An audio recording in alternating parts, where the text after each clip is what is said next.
Hello and welcome back to yet another episode of Lost Docs Media.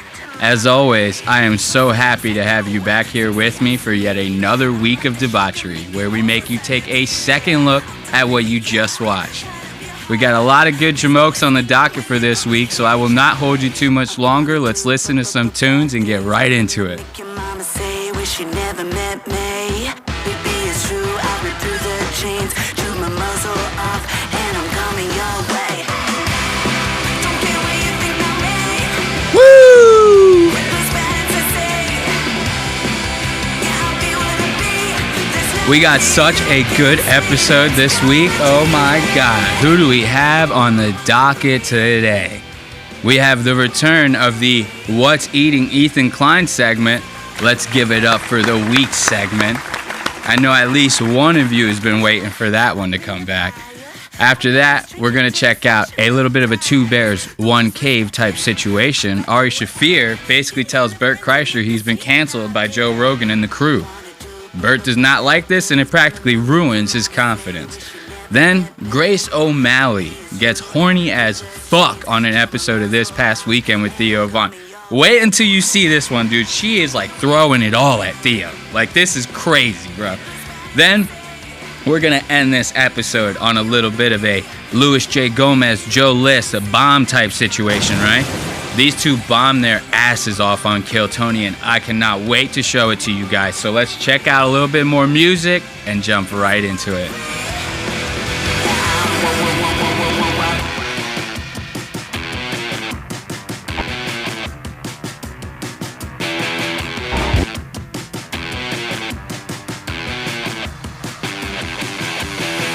Ooh, got starting out with some fucking righteous tunes this time, huh?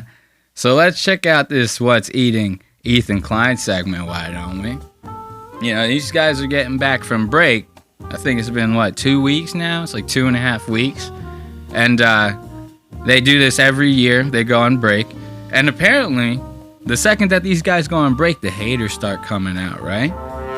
People start dropping all these H3 Ethan Klein hate videos. So their first video back, Ethan wants to address all these haters, right? It's funny because his whole thing is he's going, I don't care how small of a channel you are, big or small, you make a video talking shit about my show and talking shit about me. We're gonna react to it, man. I don't care. I'm a small channel. I make these videos on you every week. What the hell is going on here? So where's my goddamn shout out? That's what I'm getting at.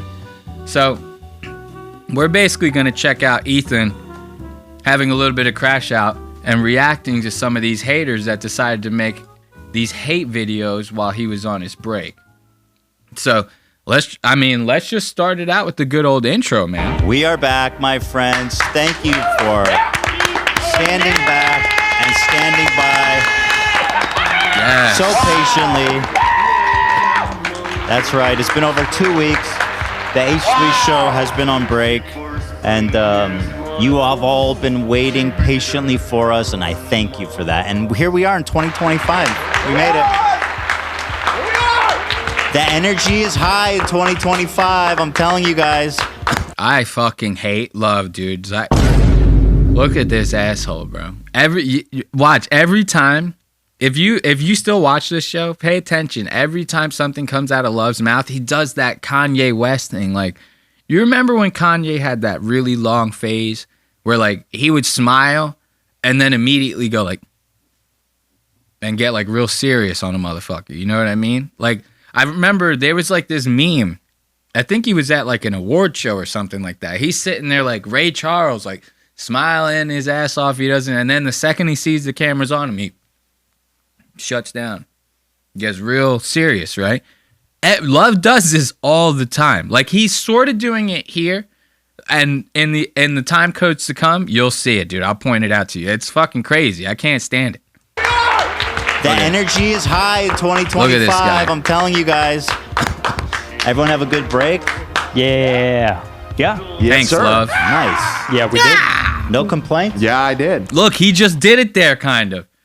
Watch. Look, I'm going to show you. Yes, sir. Nice. Yeah, we did. No. Look, right here, he just got done saying, yeah, we did. Yeah, we had a good time over the weekend. He looks real normal right here, right?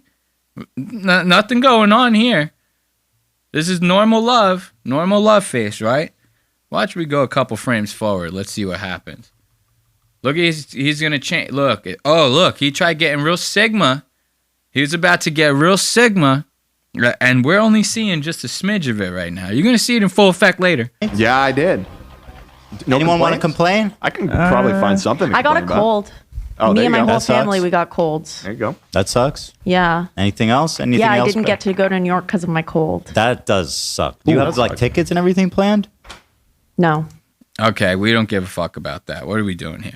So I wanted to show you guys this. They're doing this intro, right? This shit has had me dying when I saw this. They're doing this intro, and they go, oh, anybody else got any big news or anything like that? Olivia's like, I got a cold. After that, Zach goes, I went to my first funeral, right? As soon as he says that, Ethan's like, hold on, I got a meme for you, bro. This shit's gonna fucking kill you, man. Like, wait until you see this. Anything fun to report, or shall I move on to the main? Went to my first funeral. Yeah. Okay. Yeah, everybody. Yeah, okay, that's fucking cool, I guess, right? Somebody in your family died. This is awesome. Yeah. Okay. that was Wait, good. hold on. Wait, hold that thought. I have something for you. All right, hold it. Oh, I know what you're going for, yeah. Here. Dude, I actually couldn't even believe that this was like a real clip. You guys know these Costco fucking family, the Costco? They're like, boom, bro. Like, they do the double chunk chocolate cookie. Like, those guys will actually send you to a fucking insane asylum. You know the podcast War Mode? It's like a sister podcast of Matt and Shane's Secret Podcast. It's like two of their really good friends. Billy McCusker and their friend Spud. I don't even know this guy's actual name. Legitimately like Mac and Charlie Day from It's Always Sunny in Philadelphia, those two. Those two, fucking, oh, damn, I forgot where I was going with this. Oh. No, I actually forgot where I was going with this. No, this is good, actually. Oh, the Costco guys. One of the dudes from War Mode actually like went to an insane asylum from watching too many fucking Rizzler videos. Is that not crazy? Like, these two will actually send you to the goddamn loony bin. Like, if you watch enough of their shit, like, these two really are like Satan incumbents or some shit like that. Like, they really are like evil reincarnate. I'm telling you. So Zach, he's like, yo, my aunt just died. I went to my first funeral. This is what Ethan pulls out of his pocket. Oh, I know what you're going for, yeah. Here. No, this is good, actually. I'm glad we have Oh, this. we're so sorry to hear about your brother that passed away. He gets 5 big booms. Boom! Boom! Boom! Boom! Boom! What the fuck?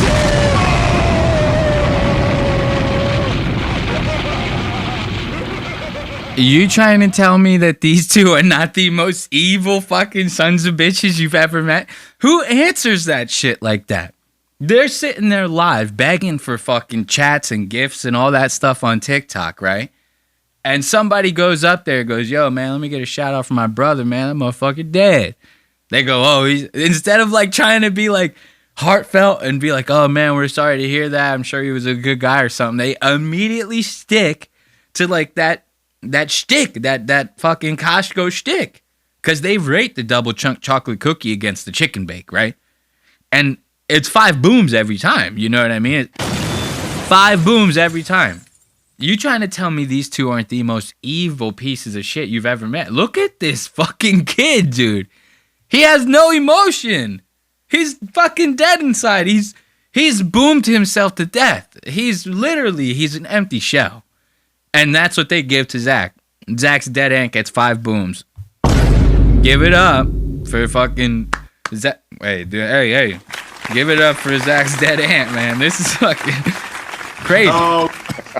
So, Dude, this one is his brother. Oh, we're so sorry to hear about. Yeah. This person's brother died. Right. okay, so here's the thing is Look, Zach immediately sound bites it. You hear that in the background? Zach had boom. He has that shit sound bite right away, dude. I thought that was hilarious, dude. You cannot get any better than that. So now the next time code, this one's kind of crazy. during the break, right? They had 2 weeks to do whatever they could have hung out, blah, blah, blah. I know Ethan and Gila got like a fucking fashion business or whatever. They're pretending they got a fashion business. Basically stealing designs from other people, right? Allegedly, you know, that's what the snark is saying.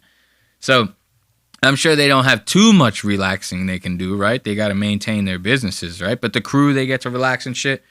Instead of Ethan, like, trying to spend some time relaxing or, like, you know, making sure his businesses are taken care of, this guy spent his whole break, right, making, like, a Hassan Piker hit piece. Like, so, you know, a lot of the week segments that we've been having, like, the past, like, 2 months have all been Ethan going on these crazy side quests when he's got, like, regular episodes planned. He starts going on these side quests and has these, like, crazy Hassan Piker, Dan Clancy, like, crash outs on air, right? So he's taking it, like, a step further. He like, really wants to get Hassan, like, banned on Twitch and completely taken off the internet. So he's making, like, this long-ass hit piece, right? He's about to talk about it here. So there's that. Also, I have been teasing a work on a video I've been working on, or a special project, let's say. I have spent every waking moment on this project. And, Except for when you take care of your kids, right? What the fuck? Got him. Got him. Look at Dan. Dan, you should be proud of that one. You should be proud of that one.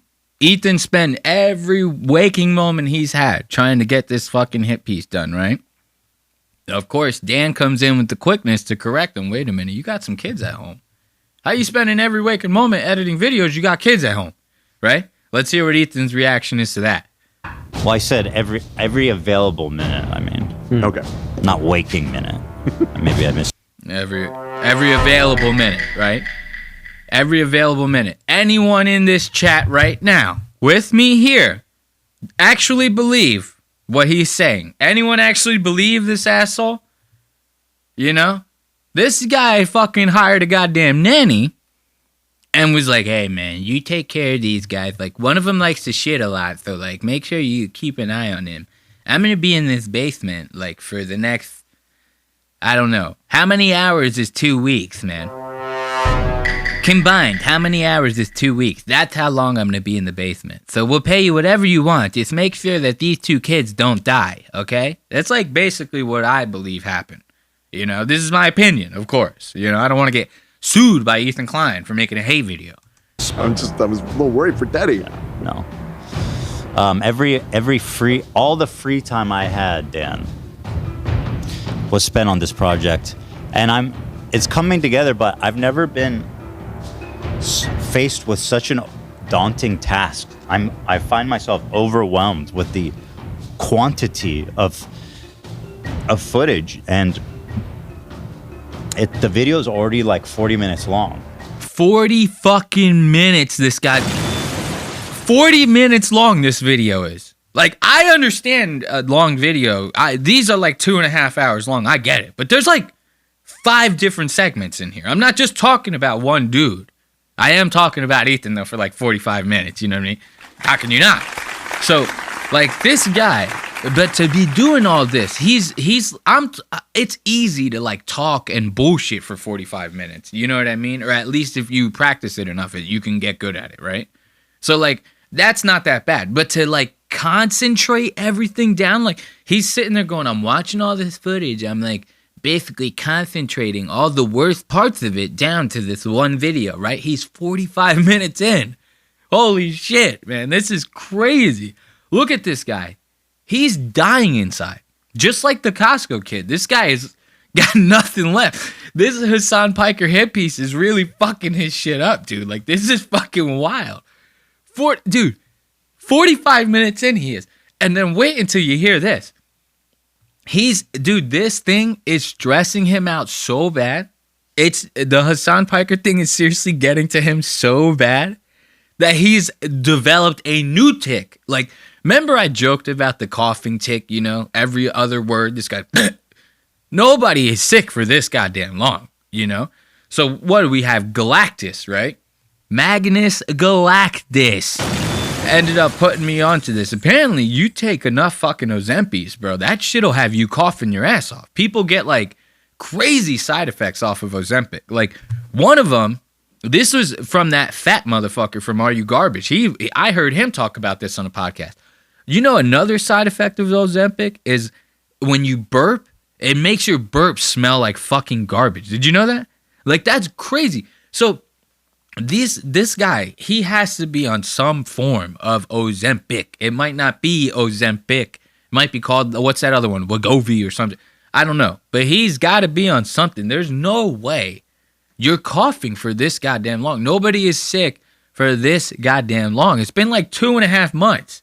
He's still coughing his ass off like this, right? And I was joking, saying that was like another tick of Ethan's. He's like, every other word. Just like he does the wrist thing. He does the chin thing. You know what I mean? He does all that, right? This guy's so stressed about this Hassan Piker edit. He has a new editing tick. Listen to this. I just connected. If I can be vulnerable with you guys too, the editing process has been especially frustrating because I don't know what's triggering it necessarily, but my Tourette's has been really bad lately. And I have this one tick when I'm editing where I like have to do this with the mouse. And imagine that. I don't know if any one of you watching is like a video editor, but it's all mouse. I mean, you're doing everything. It's mouse and keyboard, right? So imagine you have a fucking tick. You're like trying to edit, right? And you're sitting there shaking the goddamn, shaking the fucking mouse. Look at it's happening right here.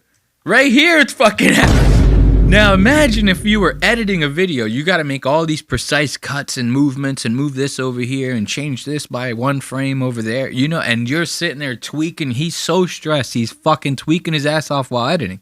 It's doubled his time. And you're going to hear it later. His neck is killing him because of it. Do this with the mouse. And it's taking like double the amount of time it takes to edit. It's really frustrating. I've never had that issue before.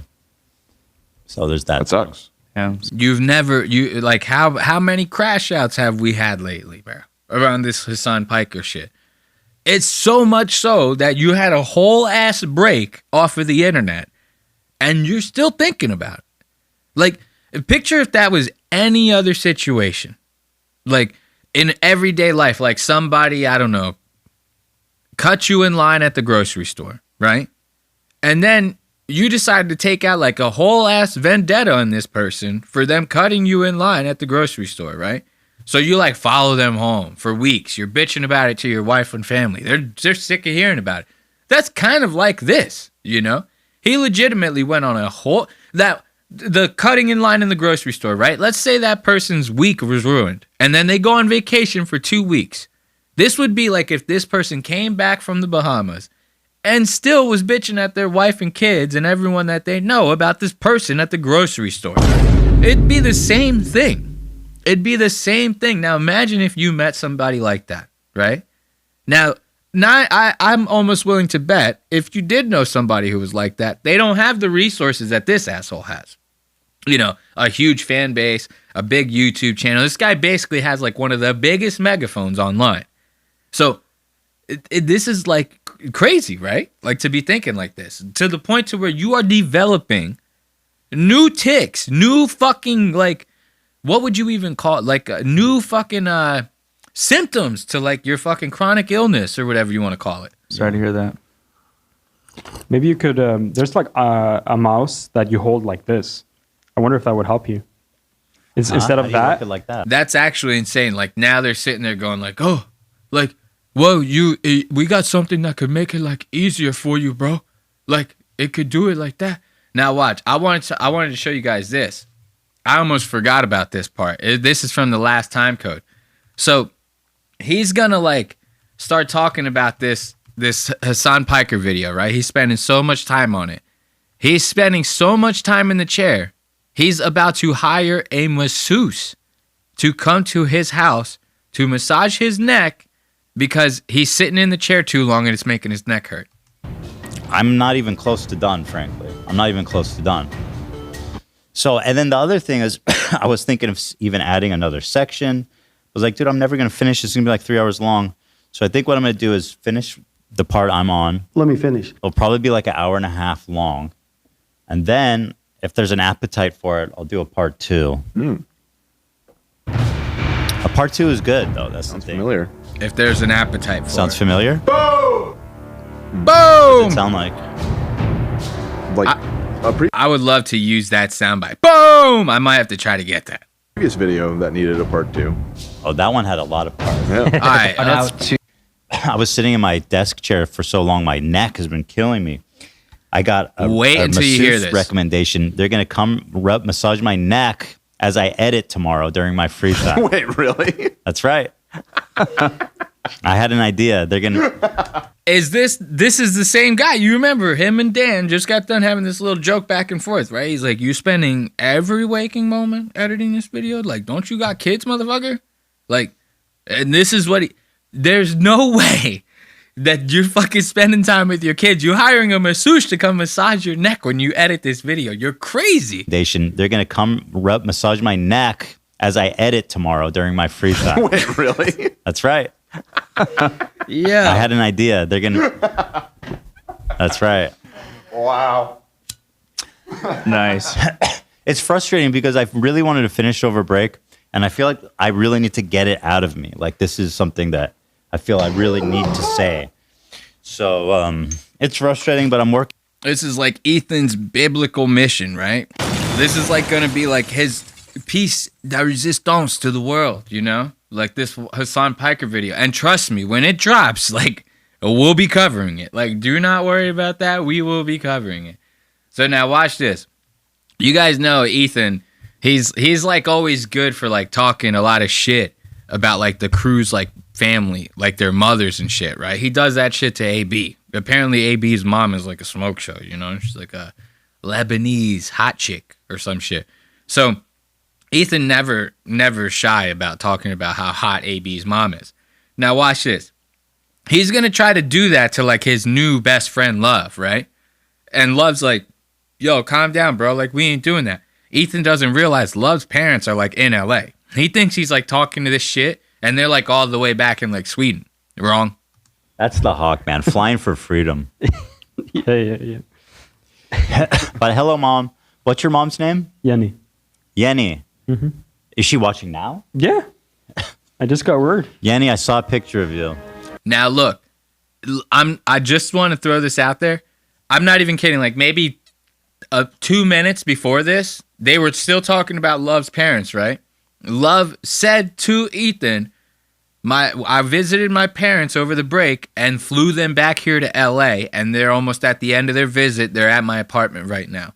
So Ethan doesn't pay attention to shit, and he's about to start talking all this shit. Oh, great. You're very beautiful. Yeah. Very beautiful. Mm-hmm. Hawk was a very lucky man. Mm-hmm. I just imagine them sitting in my tiny ass apartment. It's a small apartment. They're just chilling on the small couch. They just ate tacos. Wait. Look at that. He did the thing. Watch. They just ate tacos. Chilling on the small couch. They just ate tacos. Look at that. Look at his fucking face. Love, never disappointing. He's got the Kanye cool face, bro. They just ate tacos. He reminds me of Zoolander. Zoolander, what was the name of that? The look. It was like Blue Magnum or some shit like that. And he's always like, it's the same look. It's the same look. Love is doing the same look over and over again. Now watch Ethan realize that Love's parents are here. After not paying attention to him, tell Ethan that his parents are here. Wait, what? What? Wait, your mom? Where's your mom? Here. Your mom is here? Yeah. Ethan, Wait, hold on. Ethan, where are you? Where are you? Not in this. She's not in the studio. Wait, no, hold on. Your mom's in America? Yeah. Who is on When break? did your parents... what the fuck? Look, where are you? They go, where have you been this whole goddamn time? Ethan's sitting there like, yeah, your mom is here, bro?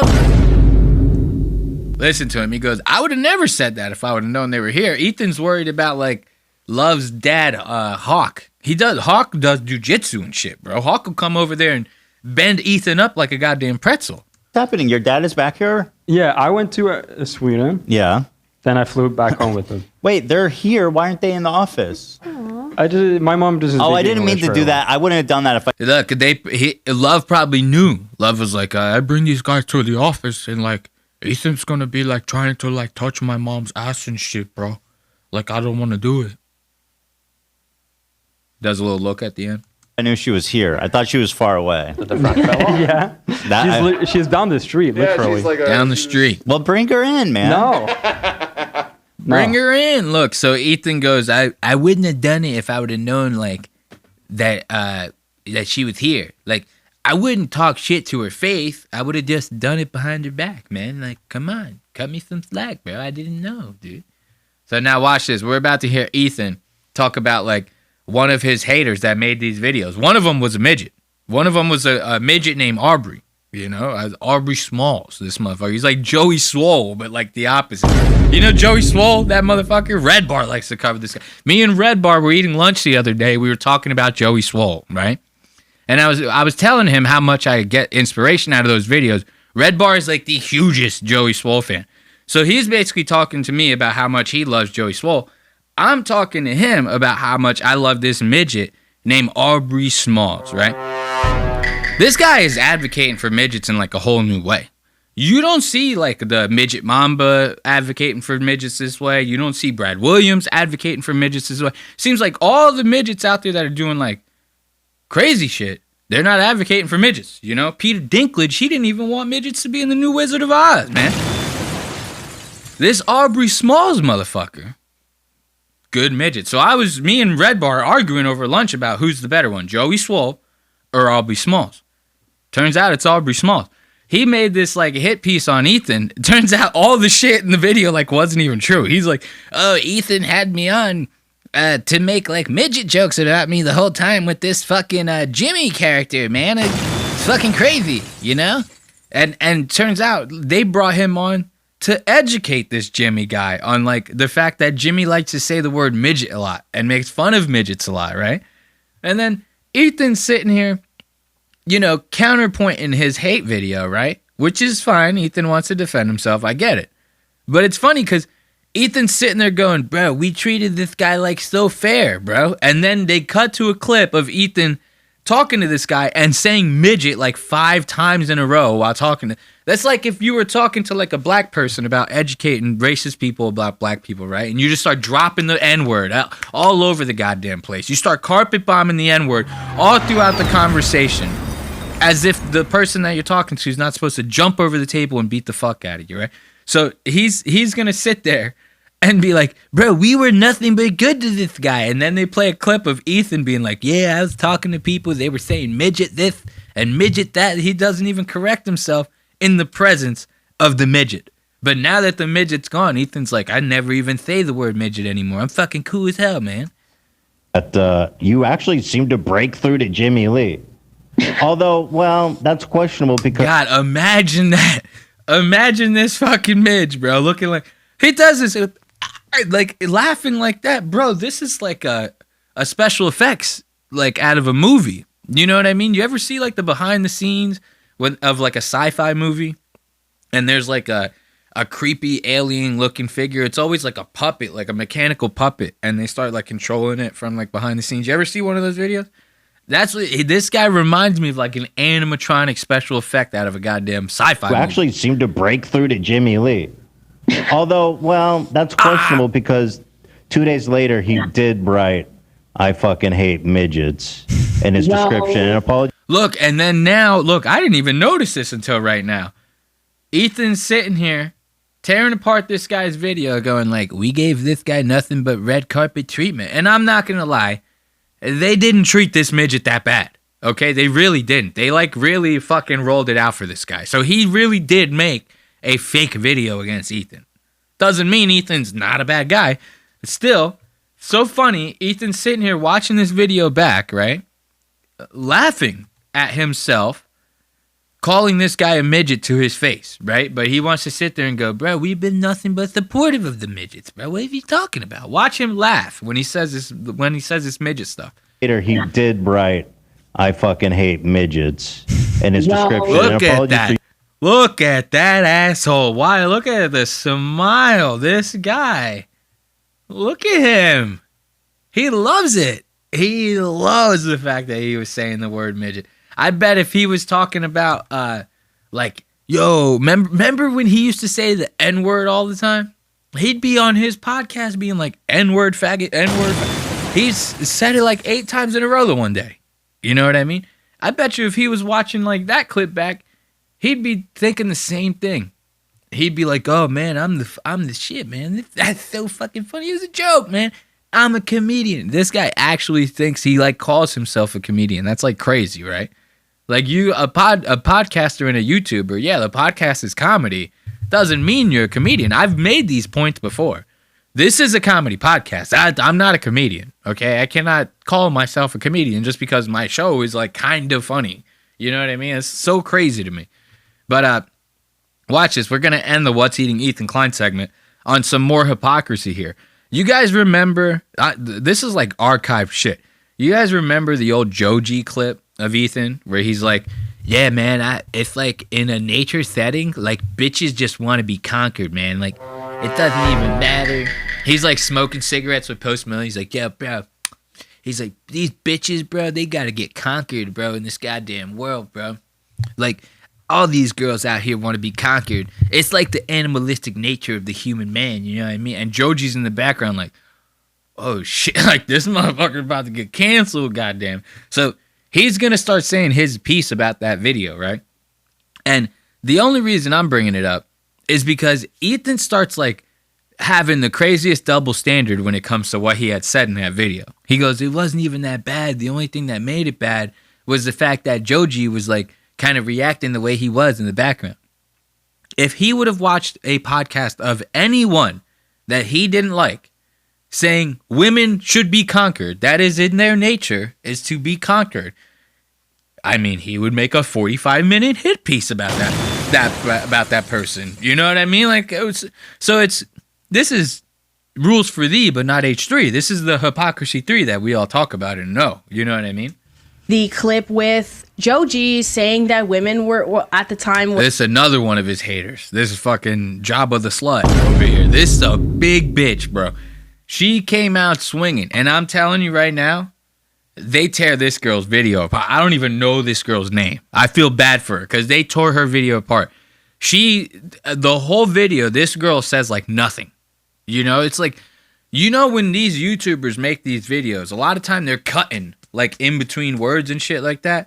She's cutting this video up to pieces, and this thing still doesn't make goddamn sense. Usually they cut to cut out like the fluff and string the points along easier. You know, that's why you'll see these guys talk for a second, and then in the next sentence, their hand's like over here. You know what I mean? In the middle of the sentence. It's because they have to cut out the bullshit that they're talking in the camera, right? She makes all these goddamn cuts in the video, still doesn't say nothing. Ethan tears this bitch's video apart. But she brings this Joji clip up. And Ethan, listen to his reaction to this. Was still doing stuff on the internet, I think. Ask Filthy Frank, saying that women were made to be submissive to men. That's not what okay, good. Or apes or whatever, right? Our Neanderthal cousins were probably just like crazy. So there's definitely something like in us to like conquer. Men want to like conquer. Right. So it's, you know, women are in a nature setting like to be conquered. Look at Joji over there. What the fuck? Joji knows what time it is. Joji knows what time it is. That's why Joji's like, bro, don't call me Filthy Frank no more. Like, this guy is singing love songs out the ass. You know what I mean? And I'm not going to lie. Some of them are pretty good. Like, this guy actually did a nice 180. Okay? It's not that bad what he ended up doing on the back end. So this guy, he knows it. He feels it. He's like, this guy's talking some crazy shit right now. And like, it is what it is. Say whatever the fuck you want. You know, don't act on it. It's not like Ethan's running around clubbing bitches over the head like a caveman and dragging them back to his house, you know? So we get it. But his reaction, again, is so hypocritical because if Logan Paul would have said this, Ethan would have lost his goddamn mind. First of all, to be clear, I think it's funny how it went down with Joji. I don't even think there's really a problem with this clip, really. I mean, we were just drunk having a conversation. I said something without thinking that much and didn't really say that much. And I really don't even think it's only viral because Joji's. Yeah, it is a good Joji face. in the back. I mean, Yeah, it's not like any. You said way worse. See, he's right. It pretty much is only viral because of that reaction. That's not why people like were pissed off about the clip when it was going around though. You know what I mean? That's what got people to pay attention to it and share it and stuff like that. But what you were saying was the context that made them want to share it. You know what I mean? Like the Joji thing just got their eyes on it, you know? So let's give it up for Ethan and the hypocrisy that is H3. It's been a long while since we had a good old week segment. And I'm not going to lie to you, I'm here for it. So let's put on a couple more tunes, right? And have ourselves a little bit of a smoke break before we get into the next segment. As always, I'd like to thank you for joining me on yet another episode of Lost Ox Media. Let's have a couple hits, listen to a couple tunes, and then we'll get into the next segment. Around your necklace, I still play the part of young and reckless. I don't know who you are. I wish I did. I wish I did. I don't. I love myself a lot. I wish I did. I wish I did. Oh no, I can't stop thinking, but I wish I could. I wish I could. I won't. I don't know who you are. Don't know who you are. Your clothes are on the floor, dressed in tatters. Where you stood before, something mattered. Every time I open up a goddamn new tab while I'm doing shit while the song's playing, the music kicks in for just one split second.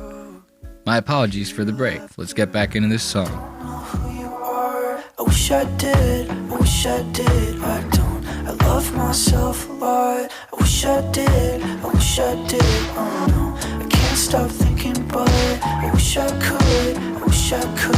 I won't. I don't know who you are. Don't know who you are. If I could do it again, say all the things that I wish I said. If I could do it again. Wait until I show you guys these clips of Ari talking shit to Bert in this episode of Two Bears, One Cave. You know, Ari's kind of a strange one. I can't resonate with this guy's comedy because, like, funny to him is like pulling his pants down and taking a shit in the middle of the stage at Kill Tony. Like, that is a dead-ass situation that actually happened, that they had to cut out of an episode of Kill Tony. So, there are times where I can't vibe with Ari when it comes to that kind of shit, right? But then you have other times where he's on podcasts with people and he's like the realest motherfucker in the room, right? And that's where I start to resonate with Ari.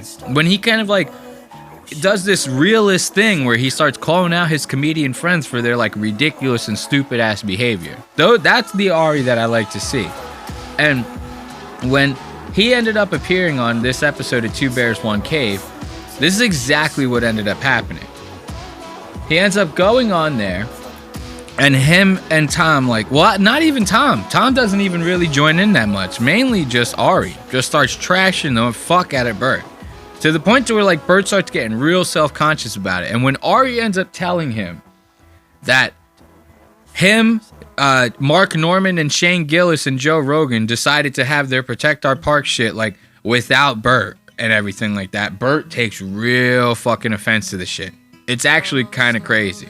So that's what's happening here. So we're going to start off. The first time code's going to be Ari making fun of Bert. Like, 20 minutes in, this guy is already going for Bert's throat. And I'm here for every second of it. Watch this. I have a girlfriend. It just if her friends did a podcast about me. I mean, bad. Oh man, it's like the worst. He'd always finish her food before she was done eating it. Look at that, dude. So they're sitting there talking about if they had like ex-girlfriends, right? That made a podcast about them, they'd be ruined. Bert's like, man, if I had an ex-girlfriend that did a podcast about me, she'd be saying the wildest shit that I had done when I was dating her. And Ari goes over with this one. She'd be complaining about how you're always finishing her food before she even gets a chance to eat the shit. Imagine that. Imagine seeing Bert fucking just vacuuming food off of somebody else's plate, right? Listen to how he reacts about this. Apparently, this is like actually a thing that he still does to this day. Like Ari was joking about that. And this guy's going to come out with this one. I love you guys. That's the number one complaint. Yeah. I haven't eaten in years. I was like, let me be done first, though. Wait till I put salt on Imagine the food the other day.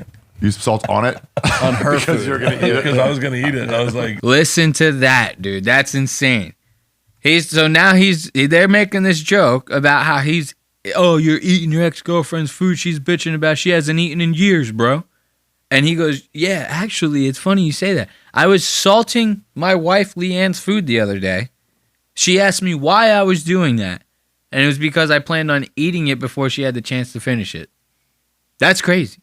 Like, it's either a made-up story because that's the way that Bert is. Like, he'll just, like, make shit up in the moment to try to, like, be the cool guy in that situation.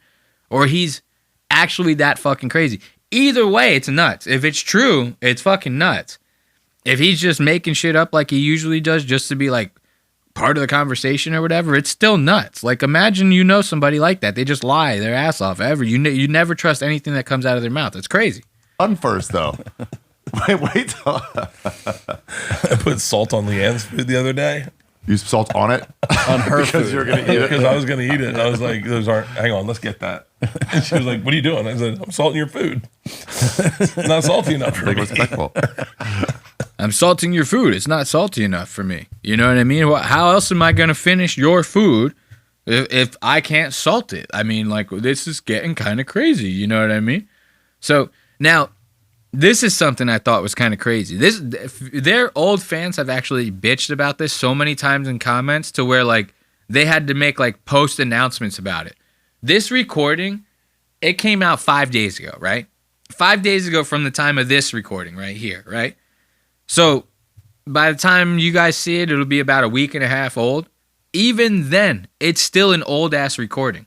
They start talking about the fucking Andrew Scholes situation with Kendrick Lamar. Where, like, Kendrick Lamar, I talked about it on the show.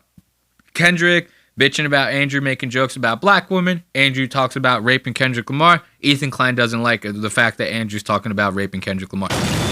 Ethan's coming to defend Kendrick. You guys remember all that?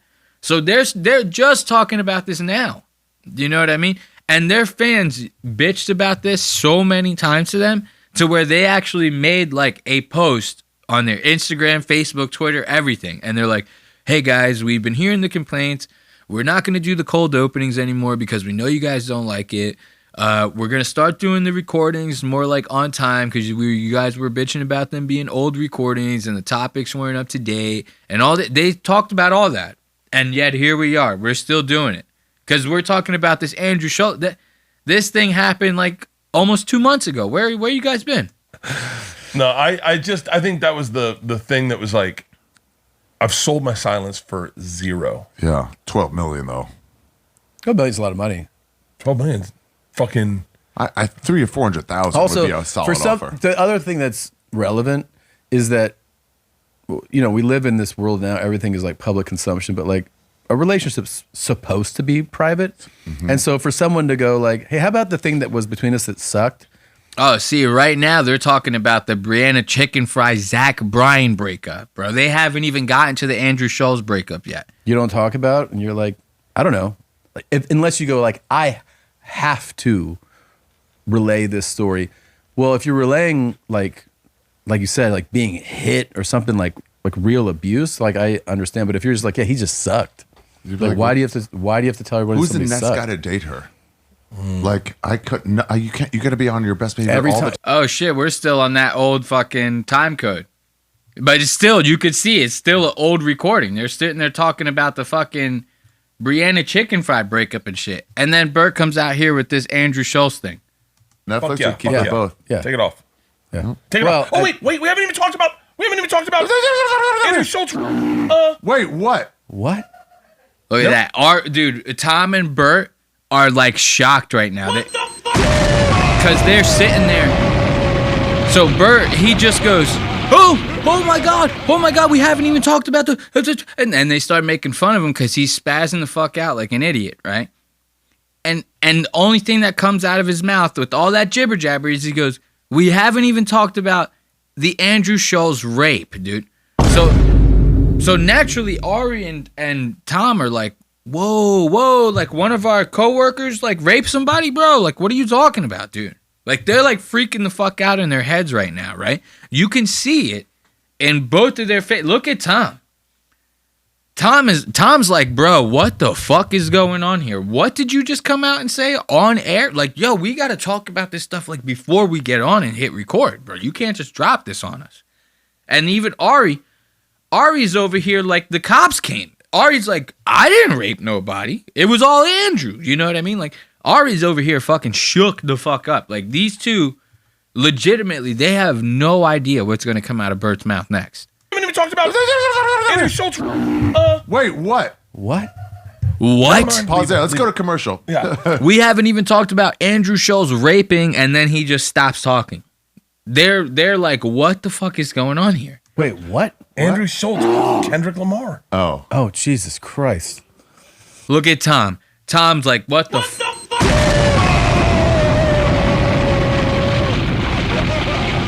Look at Tom's face. Tom don't know what the fuck to do, bro. Tom is shook the fuck out, bro. He's like, dude, please, you cannot drop this shit on us like this, Bert. Like, we're not even gonna release this episode for like 3 months. So like, you have to now. I'm gonna have to sit on this for the next 3 months. Like, come on, man. What are you doing? Now look, watch.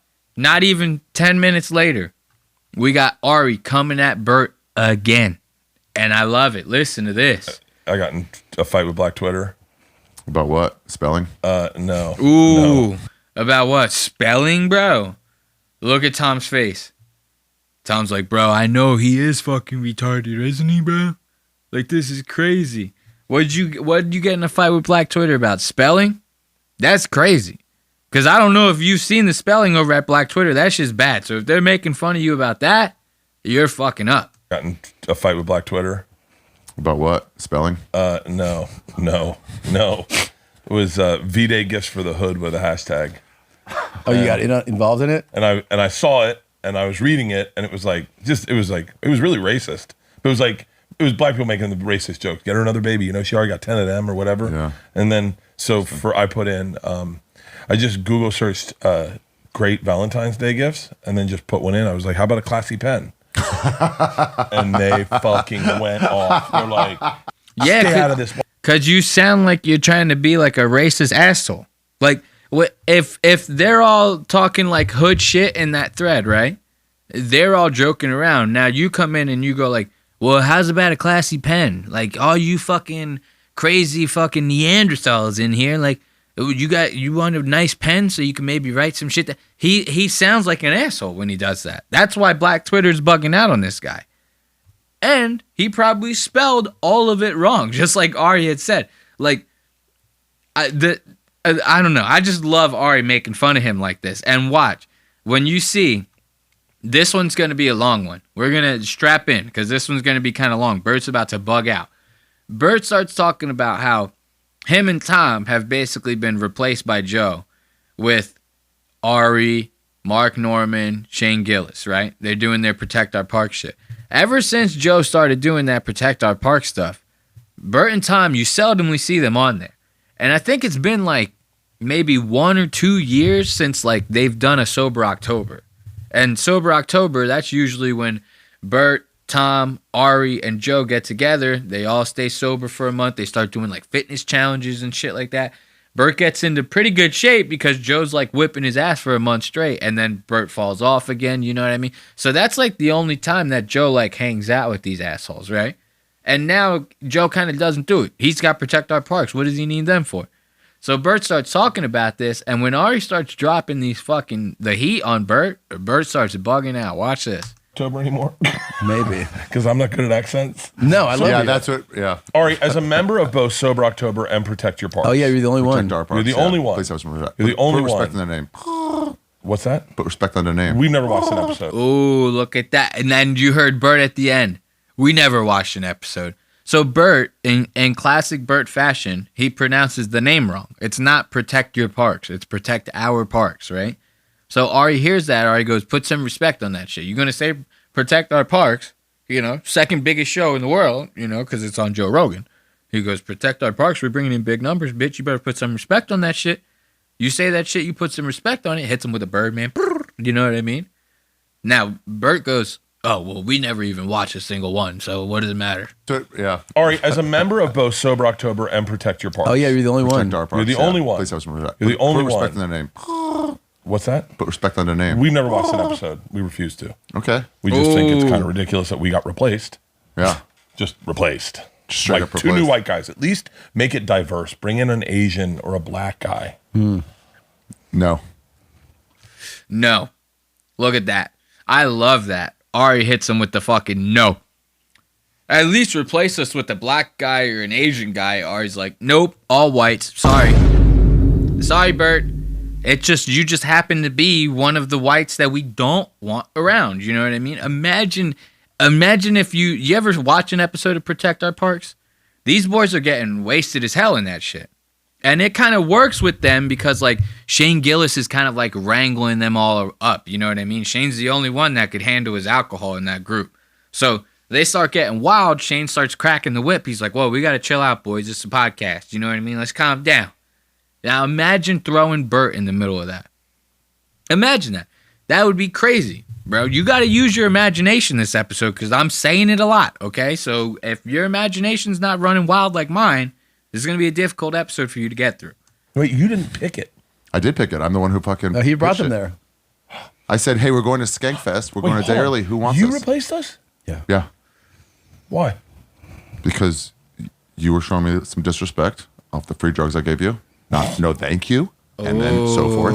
Mm-hmm. Wait. Did we And get then Ooh, so that's a big claim right there.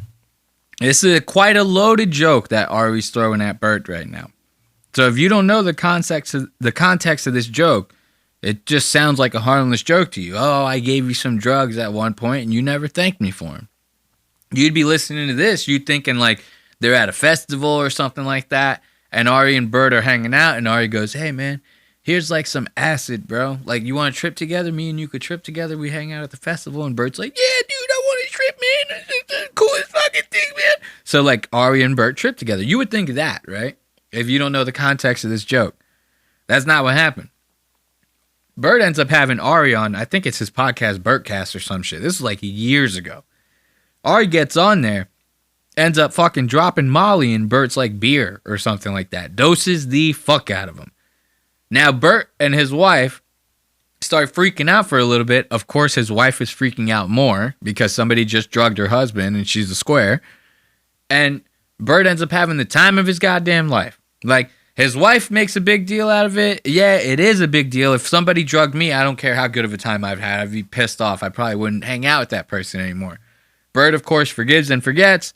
And Ari's making this joke like, well, I gave you some drugs one time and you never thanked me for them. So we made this Protect Our Parks thing and we decided not to put you in it. Why? Because you were showing me some disrespect off the free drugs I gave you. No, thank you. And then so forth. Mm-hmm. Wait. And then I said, okay, I'll move on. We got replaced because you drugged me and I didn't enjoy it? You did enjoy it. But no, You hold didn't on. act like you Hold enjoyed on. it. Hold on. I thought Joe replaced us. I said to Joe and Tom, hey, And Tom. Yeah, I'm going to be in Austin. I sent them both texts with Norman and Shane. And I said, we got to go to Houston. We can stop for a day before. You want like a 4? And Joe's like, yeah. Just so you know, Yeah. I don't care. Right. Yeah. Just so you know, I'm the only one that cares. Yeah. Tom's like, I'm running. Yeah, Tom's like, bro, just so you know, I have like an actual life, bro. Like, when me and my wife had kids, like, I actually pledged to take care of them. And then I backed up my word and like took care of them. You know what I mean? I might not be the best dad. I still go on tour. 48 weeks out of the year or whatever, but I'm there for them as much as I can be. On the other hand, Bert's like, no, like, I care, bro. He's like, I've never looked after my kids or anything. Only thing I've ever cared about is like myself. So yeah, I care. Like, I have 1,000,001 things going on. I have revenue streams in every different which way direction you could possibly imagine. I have actual employees under my belt. I still care. I have so much stuff going on. I want to be liked by as many people as I can because I'm an empty shell of a bitch that I still care. You know what I mean? And look at Bert. Tom says he doesn't care. Bert's looking at him like he wants to shoot lasers through his fucking temples. You know what I mean? Because Tom's kind of making Bert look like an asshole here. Yeah, and Joe's like, yeah. Just so you know, yeah, I don't care. Right. Yeah. Just so you know, I'm the only one that cares. Yeah. Tom's like, I'm running an empire. I don't. Guys, I have a career also, but like, but also I do go. It would be fun to get that Joe, to get that laid back. The Protect Your Parks Joe is not Sober October Joe. Parks. No, it's pretty close. It's pretty close. We just get tuned up and fucking. All you do is chat with none of us. Look at how pissed off Bert is. Bert's like, I just want to get wasted with Joe Rogan, man. That's too much to ask for, bro. Like, dude, this is not sitting well with Bert at all, dude. Like, and here's the thing. Bert, you can't have that fucking shit with Joe. Because Joe's going to end up fucking, like, roundhouse kicking this motherfucker in his goddamn neck. You know what I mean? Because Bert's going to end up annoying Joe to the point to where Joe's going to get violent. Like, even someone who, claims to be as self-disciplined as Joe Rogan. Bert, you get a couple drinks in Bert, and he'll make a guy like that crack. He will. He will. Joe will end up going to jail for manslaughter or something like that. Because one of those kicks, like, you ever seen Joe kick a heavy bag? One of those things will split you in half. So if Bert annoys Joe to the point to where Joe has to get violent with him, Bert's not making it out of that bitch. You know what I mean? So whatever little self-discipline Joe does have, he uses it to say, I'm sorry, Bert, I can't drink with you like that. You know what I mean? You could come to the club, you do a spot, we have a drink or two, whatever. You go into the green room, you leave me the fuck alone. Okay? But we can't hang out like that. Not doing a 5-hour podcast to protect our parks. We're all eating mushrooms and getting wasted on whiskey. Nah, bro. You can't come in there and fuck that vibe up. Let's challenge them to fucking workouts. None of us on Protect Our Parks go, let's do a push-up. Hold on. I think I'm I'm understanding. Am I the problem? You're the factor. I wouldn't say problem. You're a fact. You're a key factor for sure. Part of it is that when you come in, he's going like, how's this guy alive? You're the self-help guy. Yeah, he's self-help guy. No, you're not self-help. He's like, let's help this guy, not self-help. You see that right there? It's just what I was talking about. It's the same shit I was talking about. And we talked about it last week when I was talking about the Chrissy Chaos, When him and Giannis were on, and he was trying to light that cigar, Joe started getting pissed because Joe's like, bro, I don't want to have to babysit your ass. And it's the same thing. Joe sees a guy like Bert walk through the door. He's got a handle of Porosos, fucking double fisting 2 handles of Porosos in his hand. He goes, bro, I'm going to end up having to fucking take care of this stupid asshole. I don't want to do that. So, yeah, I don't want to have Bert in here acting a fucking goddamn fool in my podcast. That's why the only time he does podcasts with Bert now is during Sober October. He has to get Bert bone dry before he walks through that goddamn door to talk on the mic, or else he can't stand him. Now, what's the opposite of self-help? This is backfiring totally. Yeah. So it becomes that. That's when it becomes annoying for you, when you're like, all right, leave me alone. Yeah, because sometimes you come in, right, and he's just like, what's going on? You all right? Yeah. I've taken that role in Protect Our Parks where they're like, let's advise Ari. I'm like, I don't want advice. Oh, they start that to you? Yeah. And I'm like, what? So it just why am I in this role? pivots. Wait, who's Bert and who's Tom in Protect Your Parks? Protect Our Parks. It is. Ooh, hit him with that correction again. I like that. Ari's not letting up on this one. Dude, he's going to keep twisting that goddamn knife. And Bert's about to start yelling and everything. Watch. Okay, it's all shifted. Yeah. So Shane's Bert. No. Bullshit, I'm not Mark. No. Are you me? I'm you. You're me? I'm you. Shane's Joe. What? Joe's Tom. Shut the fuck up. Yeah, Joe's Tom. Norman's me, and I'm you. Wow, that's a huge shift. That's actually Yeah, great. it's Shane's show. Oh, it's Shane's show. Remember I was telling you that. That shit's true, bro. Like, they'll all start talking at the same time. Shane's the only one that'll be like, bro, we're having like 3 different conversations at the same time, bro. Like, we all need chill. You know what I mean? Like, Shane starts fucking throwing like drills down there. Hut.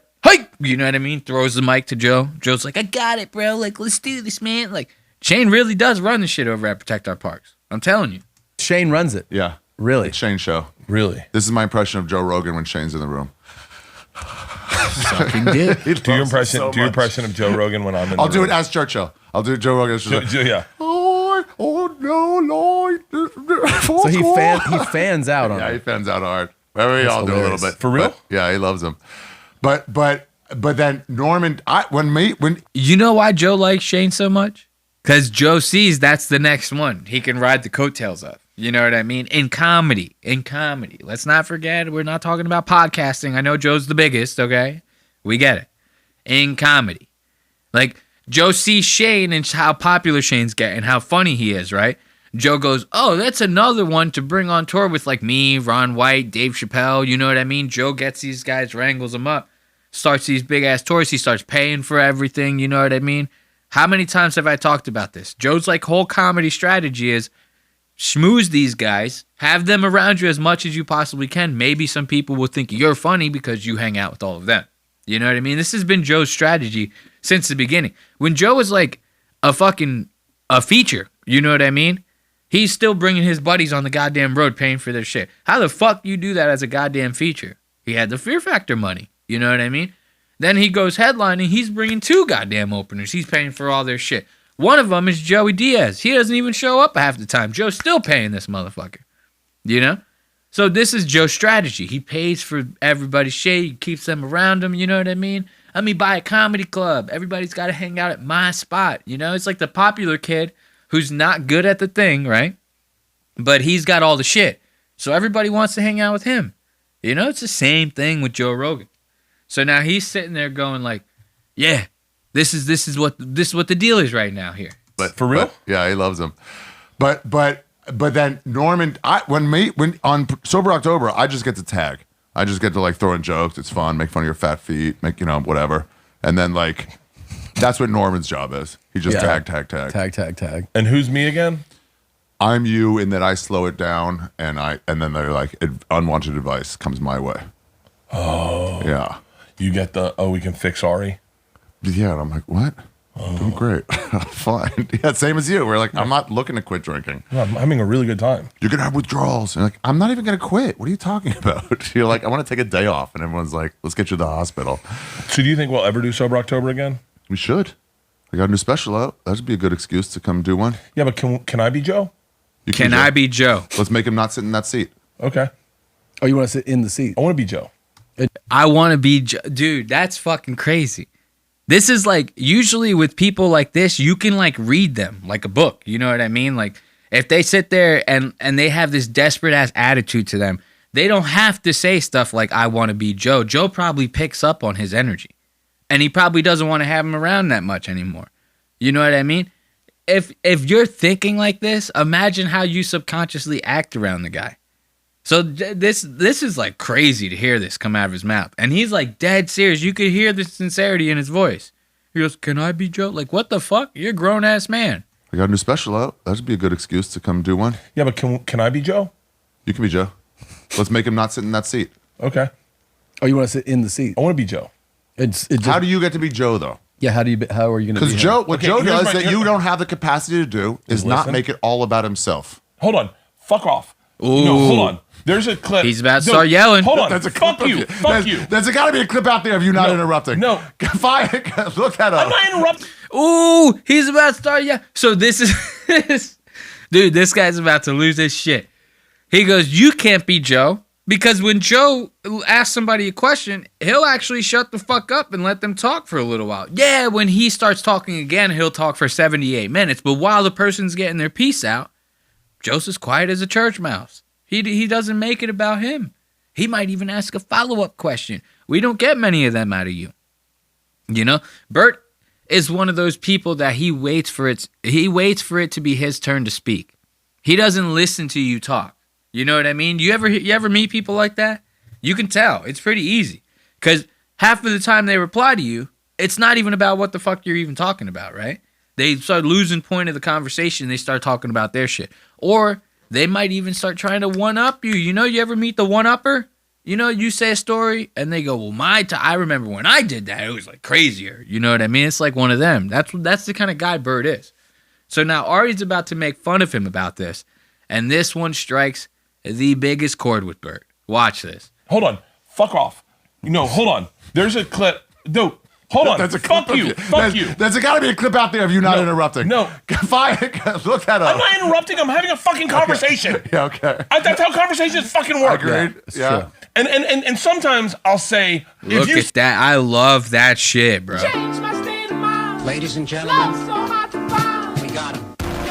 Look at this guy. Dude, they're gonna try to play it off like they're doing like this little bit by like smirking in between and shit. Bro, Bert ain't that good of an actor. I'll tell you right now. I saw the trailer for The Machine, bro. And trust me, that's all I needed to see. This guy ain't that good at acting. So this little burst right here is fucking real. He's gonna try to play it off like he's smiling and trying to play it into it. This guy is really getting pissed about this. No. Look that up. I'm not interrupting. I'm having a fucking conversation. Yeah. Look at dude, and Tom is sitting here like, yo, Ari's nailing this right now, bro. I love that. I love how Bert's just ruthlessly getting on this guy. Okay. That's how conversations fucking work. Agreed. Yeah. And sometimes I'll say, if you said and then I go, God, that's crazy. I would never be able to do that. And then because Joe's done that. Look, Tom right now is probably going through hell. Because the last episode that we talked about your mom's house with Armie Hammer, right? They were talking about how bad Brett's Bert is. Brett's Bert. I'm stoned as fuck. They were talking about how bad Bert's breath is. In that at Mom's House episode with Armie Hammer that I covered. We didn't talk about it during that episode. But they were sitting there like, Tom is like, dude, his mouth smells like the inside of like a garbage disposal from a sink or some shit. Like, and he's sitting there yelling. He's going, it's not a conversation. This is how conversations work. You know? So all his breath, he's like, all over Tom, sitting right next to him. It's like that episode of SpongeBob. You remember when SpongeBob thought he was ugly? He really just had bad breath. Everybody's sitting there like dying around him and shit. You know, fishes were like, you know what I mean? He was killing everybody. It's the same shit. Tom is sitting there staring right at his mouth. It's like a beeline. He's staring right at his mouth because he wants to know what direction that heat is coming from. You know what I mean? Just in case he needs to steer clear of it. Right now, it's going past his nose. You know? Right past his nose.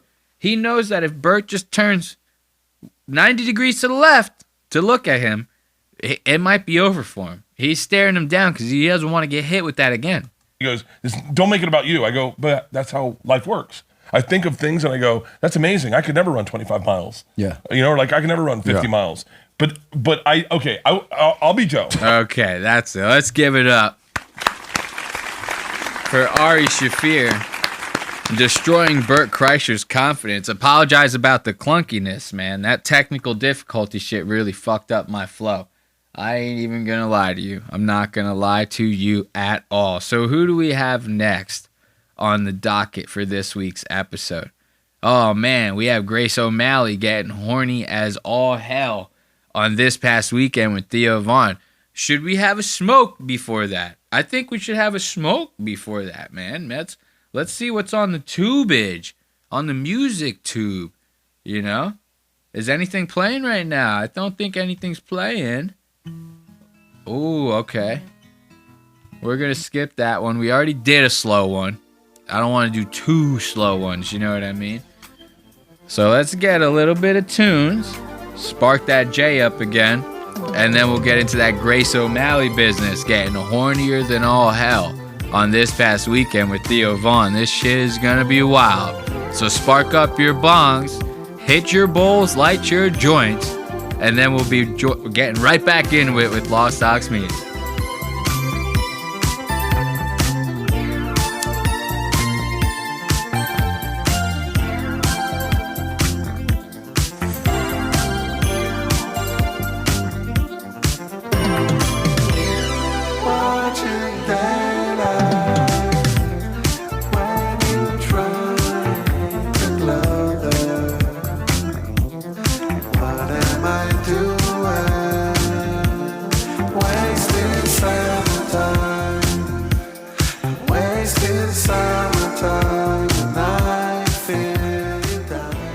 You guys hear about this Mark Zuckerberg getting all Giga Chad on us, bro?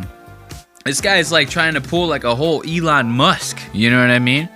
He made an announcement the other day on Twitter, or Facebook and Instagram, I should say. This guy's like, bro, we're opening up the floodgates, bro. Free speech is number one. Donald Trump is in office, bro. Like, we're back, bro. We're not gonna silence people who talk shit about trans people no more. We're not gonna silence you if you just want to say some random shit. We're getting rid of the fact checkers, bro. He's bringing in a community note system like Twitter. This guy is pulling like a whole 180. Dude, the second that I saw that announcement, I started going on Facebook and making death threats in Facebook groups, bro. Account has not gotten taken down since. I threatened to kill a fucking comedian named Josh Denny, dude. I have not seen a ding on my goddamn account, bro. It's insane. Zuckerberg, Giga Chad Zuck, opening up them gates, bro. Go and check that video out if you haven't seen it. This guy's got a whole new look and everything. Trust me, you're gonna like it. So let's listen to a little bit more of these tunes, put out this J, and jump right back into it.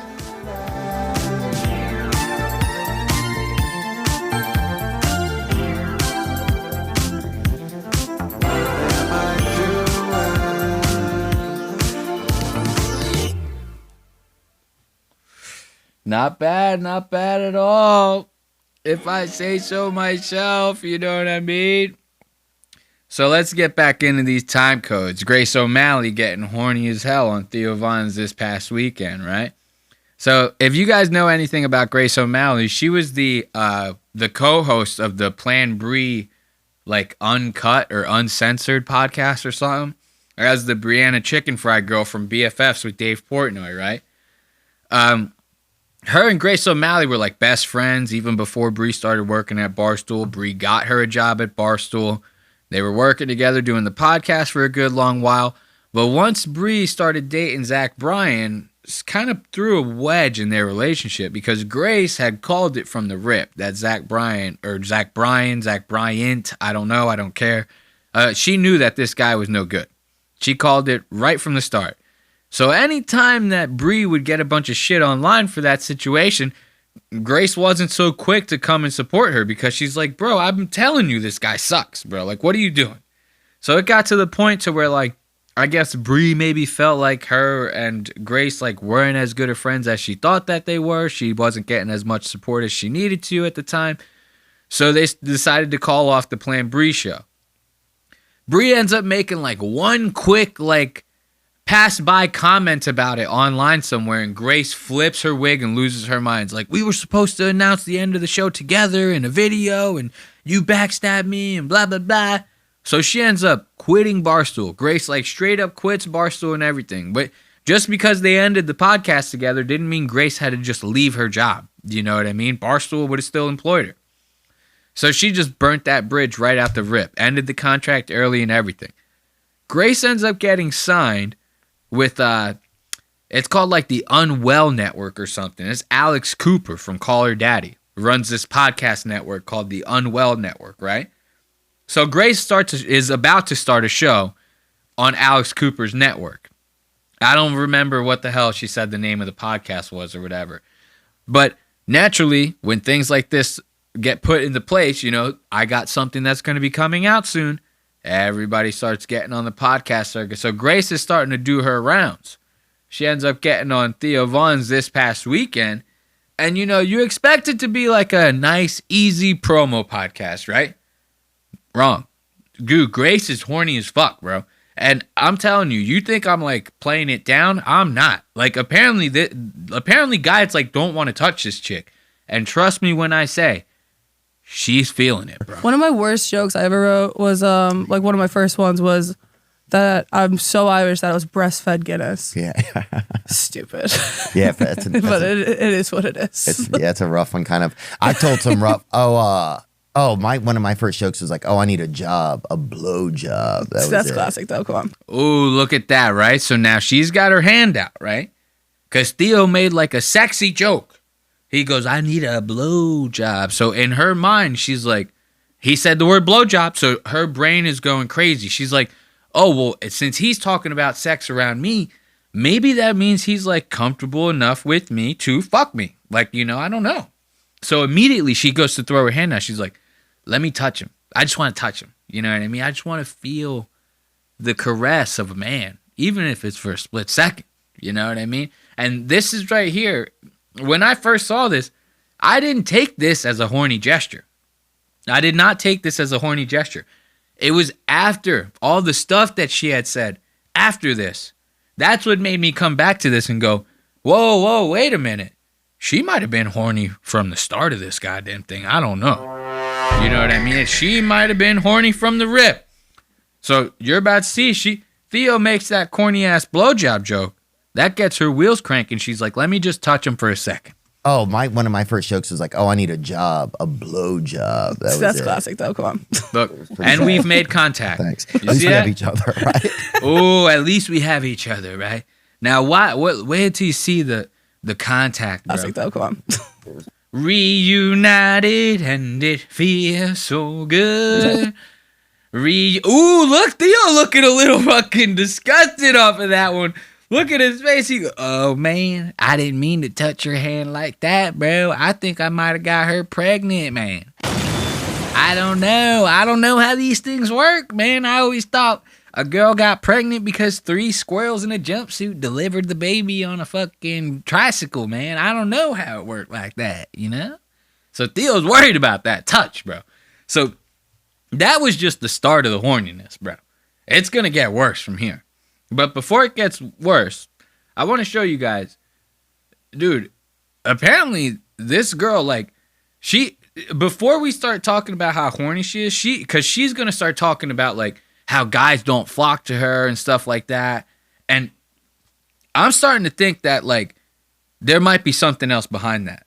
Because when you see a girl like Grace O'Malley, a big, pale, white chick like that, brothers love that shit. Brothers be out there sniffing that shit out. They will get the biggest white bitch that they possibly can just to see a little pink on the inside. So when I heard that nobody's knocking at that door, I was like, well, what about the brothers? Because I know a lot of them are out there, and they're putting that overtime on a bitch like her. So I'm like, maybe she's got something against the brothers. Maybe she don't like the brothers that much. Maybe she's a little racist. Then I come to find out she's from the most racist part of Boston. Yeah. So you're originally from where at? I'm from Boston, but outside of Boston. Okay. Yeah. And do people from outside of Boston look differently at people than inside of Boston? Culturally, probably. There was this thing in the 70s called busing where they brought African American children into the city and for schooling and stuff. For schooling, yeah. Okay. So some people didn't like that, so those people they left, and that is unfortunately where I come from. Oh god damn, bro. Ladies and gentlemen, we got him. Look, cause this is what I'm saying right here. You trying to tell me brothers wouldn't line up around the block to have a shake at this bitch? They would. This is the type you always see, some real skinny ass black dude with a big old bitch like this, big old white bitch like this, and she got a lot of money, bro. She could take care of you, man. You trying to tell me these dudes ain't knocking at her door? Shit. So she's got to be something's got to be up with that, cause there's no way. And we haven't even gotten to the part where she talks about this yet. I'm just pointing it out to you. It'll make sense later, but I just thought it was funny how she brought up this thing is called bussing, right? They used to call it bussing back in the day. It's when they used to bus African-American boys to the inner city to let them go to school with all the white folk. You know what I mean? Apparently, a lot of white people in Boston didn't like that. Said, "Fuck it, we're moving to the outskirts of the city, dude. We don't want to be around all these black people." Is that why Bussin' with the Boys comes from, bro? When you hear the Barstool Bussin' with the Boys, is that what they're talking about? They're busting all these black people to and from the inner city, bro. Maybe that's it. I don't know. But so now that's a little pre-context, right? Or a little whatever, foreshadowing for what's to come. I'm telling you, when you hear her say this, she's like, bro, the boys, they don't come a-flocking. She sounds like JFK before he got shot in the head. You know what I mean? He was real quiet after that incident. So she's like, oh, the boys, they don't come a-flocking like that, like you would think they would. They don't come a-flocking like that. When I'm in Boston, they don't come. What does love look like for you? What's your love life like? Do you have a boyfriend or you don't have a boyfriend? I do not have a boyfriend. I have. You might have said that too. Sorry. I've never had one, and You've I'm 26. never had one? I know, and it's like everyone always does that, and it's like, oh, Sorry. rats. Oh. Like, damn. Every single time, I'm like, oh, I should just let that person have that reaction because it is crazy. It is crazy, but I have to address it. But it's also pretty special, though, I think. Yeah, when I find that Mr. Special Guy, it's going to be real good because I've waited this long, I suppose. Bro, you hear all that pent up? Bro, this is the most sexually frustrated chick in Boston right now. Somebody's got to come in there and put some ones and twos on this goddamn broad. You know what I'm saying? Like, somebody's got to give it to her. You know? Because she's going crazy inside right now. But like I said, she's sitting there going like, oh, when I find that guy, it's going to be real good because I haven't found him yet. And wait until, Theo, you hear this. She's about to say they don't come flocking like that. Yeah. So, yeah, 26 years. See, she sounds like JFK. 26 years. 26 years. I don't know. Maybe she's not lying. Maybe I'm just being an asshole. Because some girl comes up to me and it's like, hey, man, you want to go out on a date or something? Like, comes at me with that Boston bullshit. I'm be like, yo, what the fuck is going on? I'd be like, yo, am I getting punked? Am I on a reality TV show? So I asked the girl, how old are you? She goes, I'm 26 years. I'm like, yo, what the fuck, bro? I'd be flabbergasted off of that. Because I've waited this long, I suppose. Yeah. So, yeah, 26 years. Yeah, 26 years. You haven't missed my. That's gonna be stuck in my head for the rest of the episode. 26 years. Yeah, so 26 years. Do you feel like you've missed out on some good ones or no? No, they don't really flock. You'd be totally shocked that I am not I don't really scream fuck me. Like I don't really have fuck me eyes ever. So I think I'm more of like a bro to some people. Bro, this is what I'm saying. She goes, they don't really come flocking. They don't come a-flocking like that. You know what I'm saying? There has to be something. Because I'm telling you, I know at least 10 black dudes that would dust this bitch off in a heartbeat. So there's no way she hasn't read. And she was living in New York, working at Barstool. Like, I guarantee you, dude. Look, I'm from the tri-state area. I know what it's like to be walking down the streets in New York. Dude, anyone, brothers, Italian dudes, they see a hot chick, they see a girl with a heartbeat. She doesn't even have to be hot. Walking down the street, one of them's gonna catcall the shit out of you. They actually do that. That's insane. I actually had to see that on video to believe that guys will actually catcall you like a cat. I always thought it was just guys going like, hey girl, what's up? Like as they're walking by. I thought that was considered a catcall. It's like when you're not directly talking to them, they're passing by and you're just going, hey, over there, what's up, girl? Like, what you doing? I thought that was catcalling. No, there's actual dudes that will fucking, when a girl passes by, like a cat, will go, like as if the girl's gonna turn around like and be like, oh yeah, start purring at you and shit. Like, what are you, fucking crazy? So you trying to tell me there's gotta be a couple of them catcalling your ass. Especially you wearing all these crazy colors. You're broad as fuck. Right? And you have this crazy ginger ass hair. It's not like you're hard to see, okay? So they're gonna call you. So I thought that there was something up with this.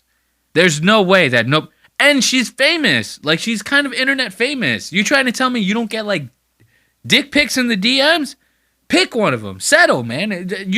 You can't be doing this to yourself, keeping your standards all high, and then you're driving yourself crazy because you're not getting enough dick in your life. You got to do something about it.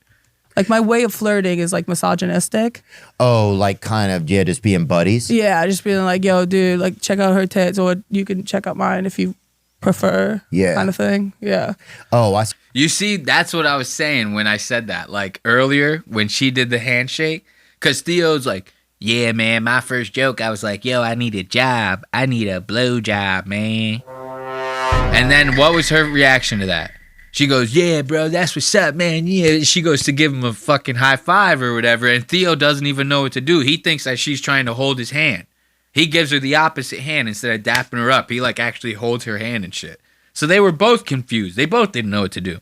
Theo's trying to get off of porn, and this girl wishes she was in a goddamn porn. So she's sitting there, like, throwing it at this motherfucker, right? She's lonely, and she's horny. And we're 20 minutes in. Right? That's going to be like that. She had brought it up one other time before that time code. She talked about getting like a male prostitute or something, but it sounded like a joke. It was like in such passing that you thought she was kidding. And you saw 20 minutes in, we just go over the time code. She's lonely and horny. She wants that boyfriend to come in. She'd be a whore if she could. They don't come flocking, bro. So now listen to this. She starts coming with more sexual innuendos and shit. She's going to be tossing it at this. She might as well just turn around and start backing up into this guy. No, that's actually, I think it's hilarious. But now does it become a thing where you don't have a boyfriend because it's almost become a thing? Does that ever happen? Yeah, like I'm like too far in now. So it's like, I'm not looking. I don't really give a shit at this point. It's just, it is what it is. If it comes, it comes. But I would love to come one day. Hey, yo, what the fuck?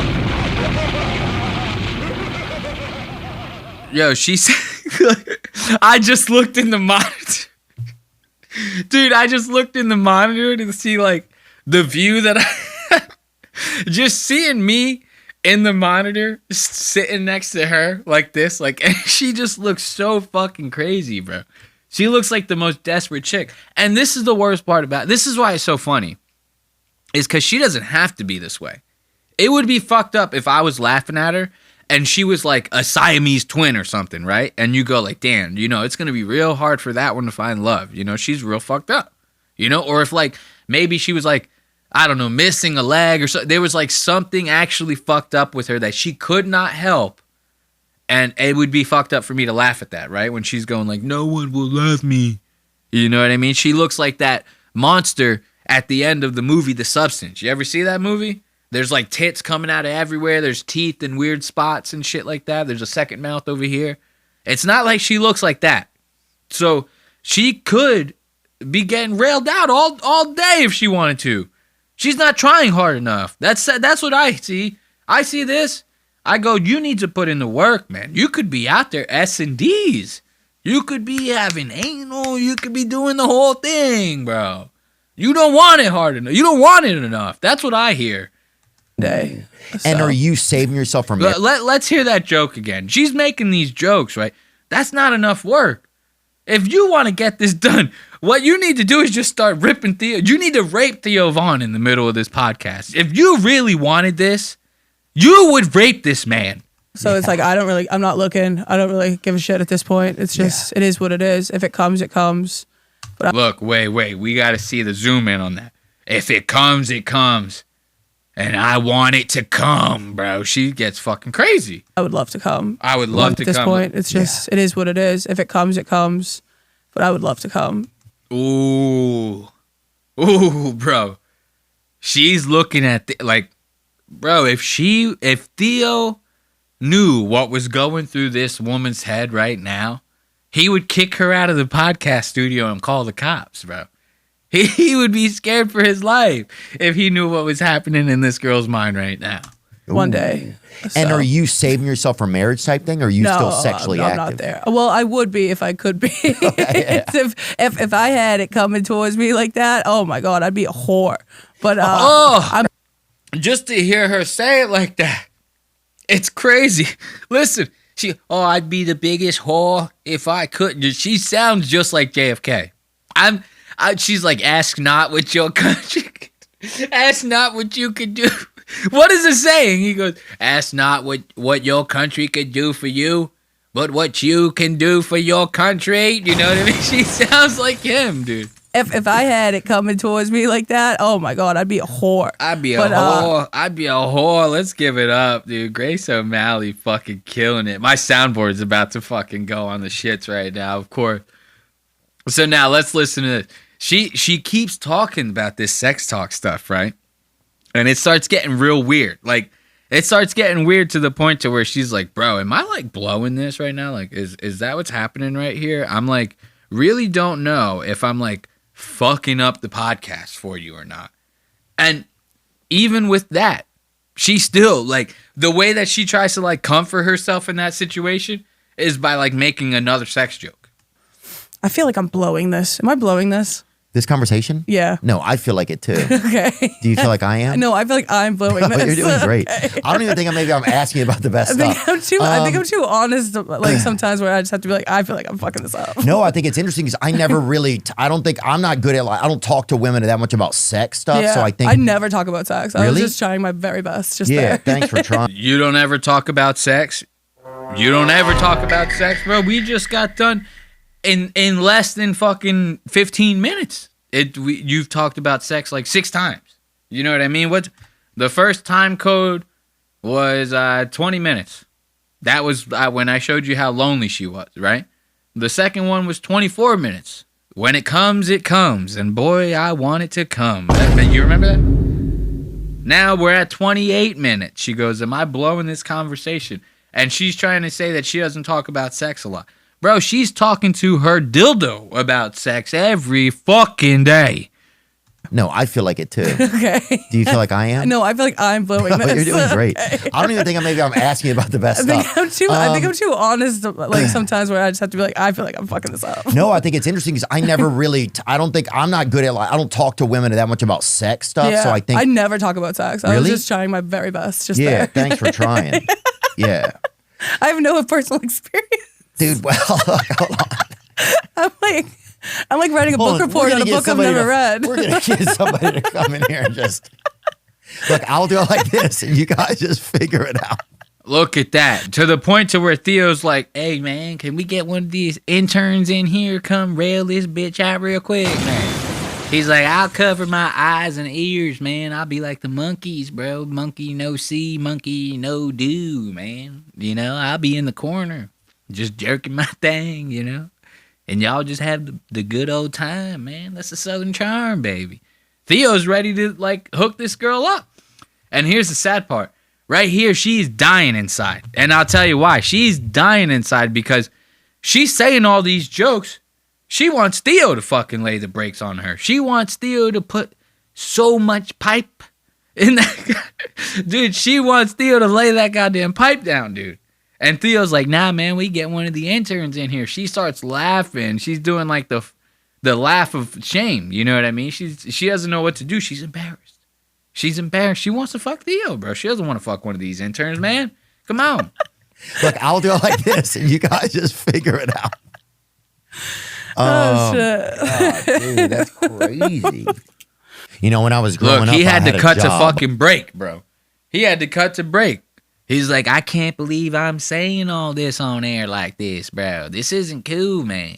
I wasn't expecting to talk about all this. Because you know Theo, like, Theo's on an everyday struggle with porn, bro. This motherfucker is fighting for his life, okay? He goes on Twitter, and that shit is like a game of Russian roulette.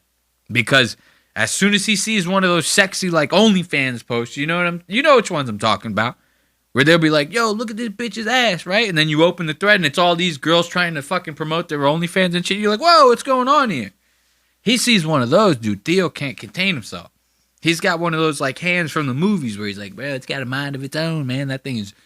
He's just fucking going to town on himself all the time. Remember, I talked about it in previous episodes. Every 3 months, this guy will have a solo podcast, and he'll be like, I've been off of porn for 35 minutes, man.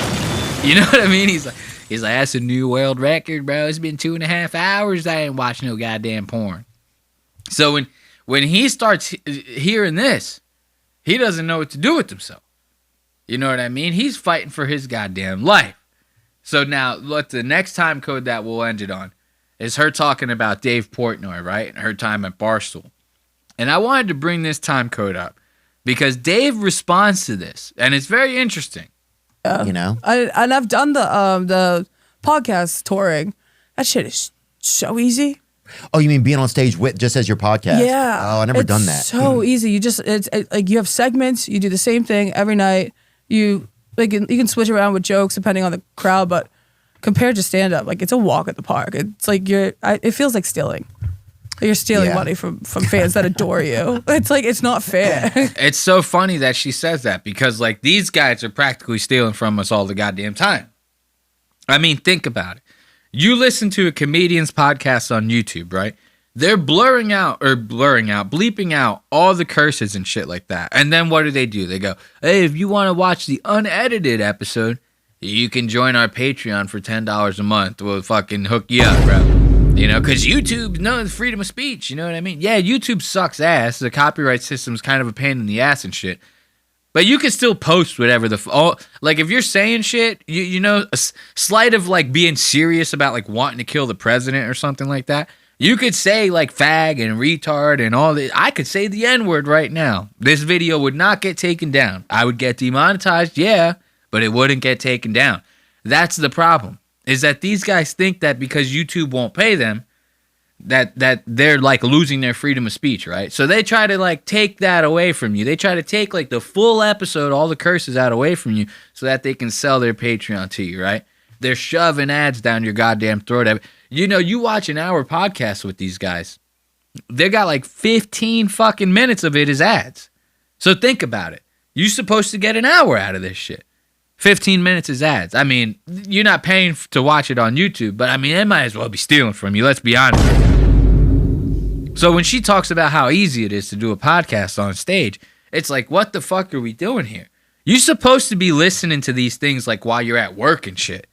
Bro, like, if you're coming out to see me, like, imagine you came out to see me do this on a stage. What the fuck would that be? You're going to see what my legs look like. I don't want you guys to see what my legs look like. Come on. What? But I never made any money off of it. Really? Barstool took it all, yeah. Off your tour? Yeah. No way. Yeah.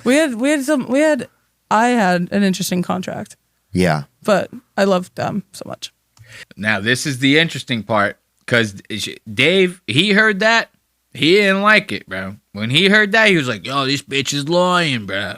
She's lying about a contract at Barstool. Let's listen to what she has to say, and then I'll show you Dave's response, and then we'll end this. Still working with Barstool? I actually just recently left.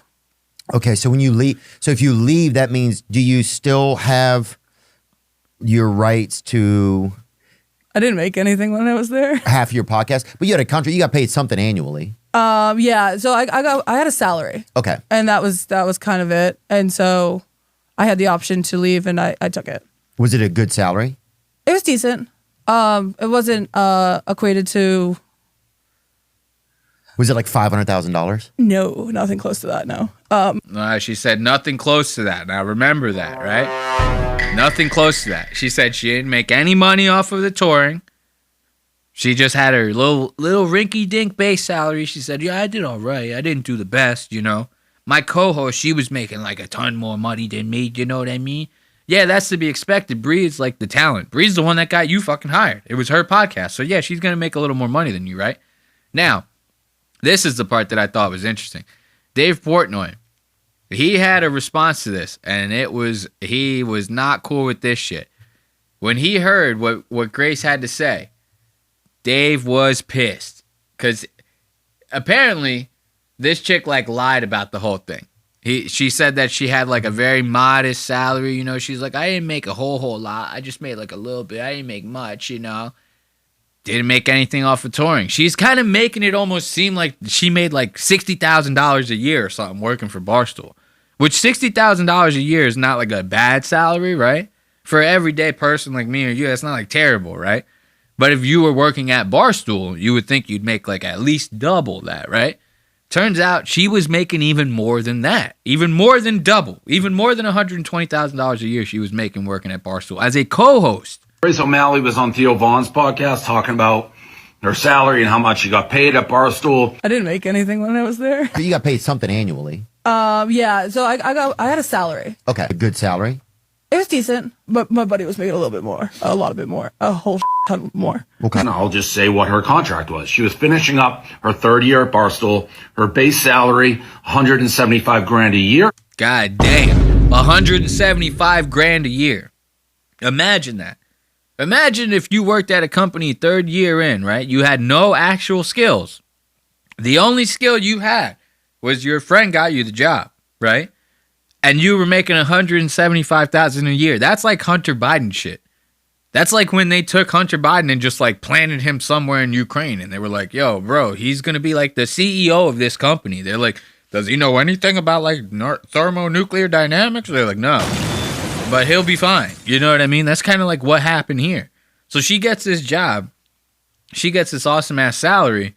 She's cakewalking her ass off, and then she spits in Dave's face by being like, they hardly didn't pay me $1. On top of that, she got 70% of anything that we were able to sell on her personal socials. So she got another $75,000 in 2024 that way. Total salary for last year, $250,000. $250,000, bro. Picture that. And you sitting there bitching about like how you think you didn't get paid that much over at Barstool. You made a goddamn $250,000 a year. Now, that's halfway to $500,000, 500,000. I mean, is that close? I don't know. But let's give it up for Grace and her horny ass, greedy ass mentality on Theo Von's this past weekend. You gotta love that shit. So let's end this episode on some good old Kill Tony. Of course, in regular fashion, every time I open up a new window, we get 1 second of audio. Isn't that nice? I don't know why the computer does that. Today's a rough one. I'm going technical difficulties out the wazoo. But it's a good thing I got you kind folk here with me to get me through all of it, right? So this episode of Kill Tony was an interesting one. For the simple fact that we got two people on here, Louis J. Gomez and Joe List. We talked about Joe List in the last episode of Lost Ox Media when he was on Stavros' podcast. Or maybe it was the episode before that. I'm not sure if I remember correctly. But you already know what Joe List is made of, so I don't got to explain him to you guys. This is naturally going to be Bomb City from him, right? Then you got Louis J. Gomez going to be partnered up with him on the panel, right? Lewis has been on the podcast for Kill Tony, I think, like more times than any other guest has. So he knows how this show works. He knows like the flow, the ebbs and flows of the show. So you would think that this guy would be able to hold his own in there. He doesn't. I think like Lewis and Joe to combined maybe speak for like a total of 5 minutes out of like, what is it? A whole 2-hour podcast. They maybe speak for 5 minutes tops. Joe, anytime Lewis opens his mouth, he's bombing. Anytime Joe opens his mouth, he's bombing. And then, to make things even better, they start getting made fun of by the regulars and shit like that. This one's going to be a fun one. So, let's start it out with Tony's fucking intro. You know, I always love to check out Tony's outfits during the intro. Let's check this one out. Of course. Let's full screen it. Technical difficulties. It's my favorite part. Hey, this is Redman coming to you live from the Comedy Mothership here in Austin, Texas for a brand new episode of Kill Tony. Get it for Tony Hinchcliffe! Ooh.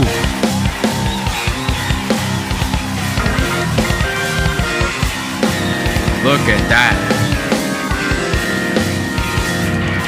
Who's ready for the best fucking night of their lives? Dude, have you ever seen a gayer man in your entire life? I mean, come on. What is this? Something about him looks fucking crazy right now. He looks like redder than usual. And you look, this was another lore from Red Bar, dude. We're talking a lot about Red Bar this episode. Red Bar. Good old Red Bar. You know, back in the day, dude, Tony was on this podcast. He started like freestyling around and shit. And there's like no rhyme or reason to it. someone else was just like singing, he jumps into the freestyle circle. He goes, "I'm a motherfucking lobster." That was it. Like, I think that was the only line that came out of his. I don't even think he followed it up with like a rhyme. He just goes in there, "I'm a motherfucking lobster." Just sits there. I think he actually was like clicking his hands and shit like that. Right now, Tony is lobster. You know what I mean? Tony is lobster. Red bar. You get it? This guy looks fucking crazy. And then every time he has to wear like the weirdest shit. Like, I understand you want to wear like a jogger's jacket and stuff like that. It's you want to have a light jacket on stage. It might be a little hot in the club or whatever. Bro, first of all, you live in Texas, so it ain't that cold, right? So you already got the thinnest jacket in the world on. Why do you got to zip it up all the way to the top? These guys, you zip it up to the top when the hood's on. You want like to, keep your neck from getting chilled and shit. If you got this thing zipped up all the way, imagine trying to put the hood on. You'd be stuck. You'd get stuck like right here on your head. You wouldn't be able to get it on. The opening is too small. Man, you got to keep this thing fucking unzipped when you get to the collar part, bro. This isn't what we need right now. And then he comes in.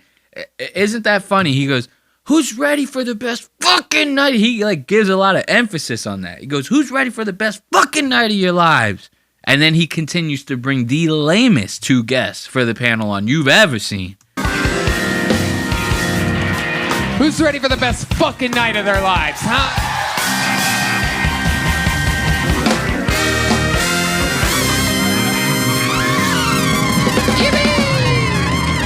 Make some noise for the great Brian Redman. You know what the fuck it is, boy. Don't play dumb in this motherfucker. So now look, watch.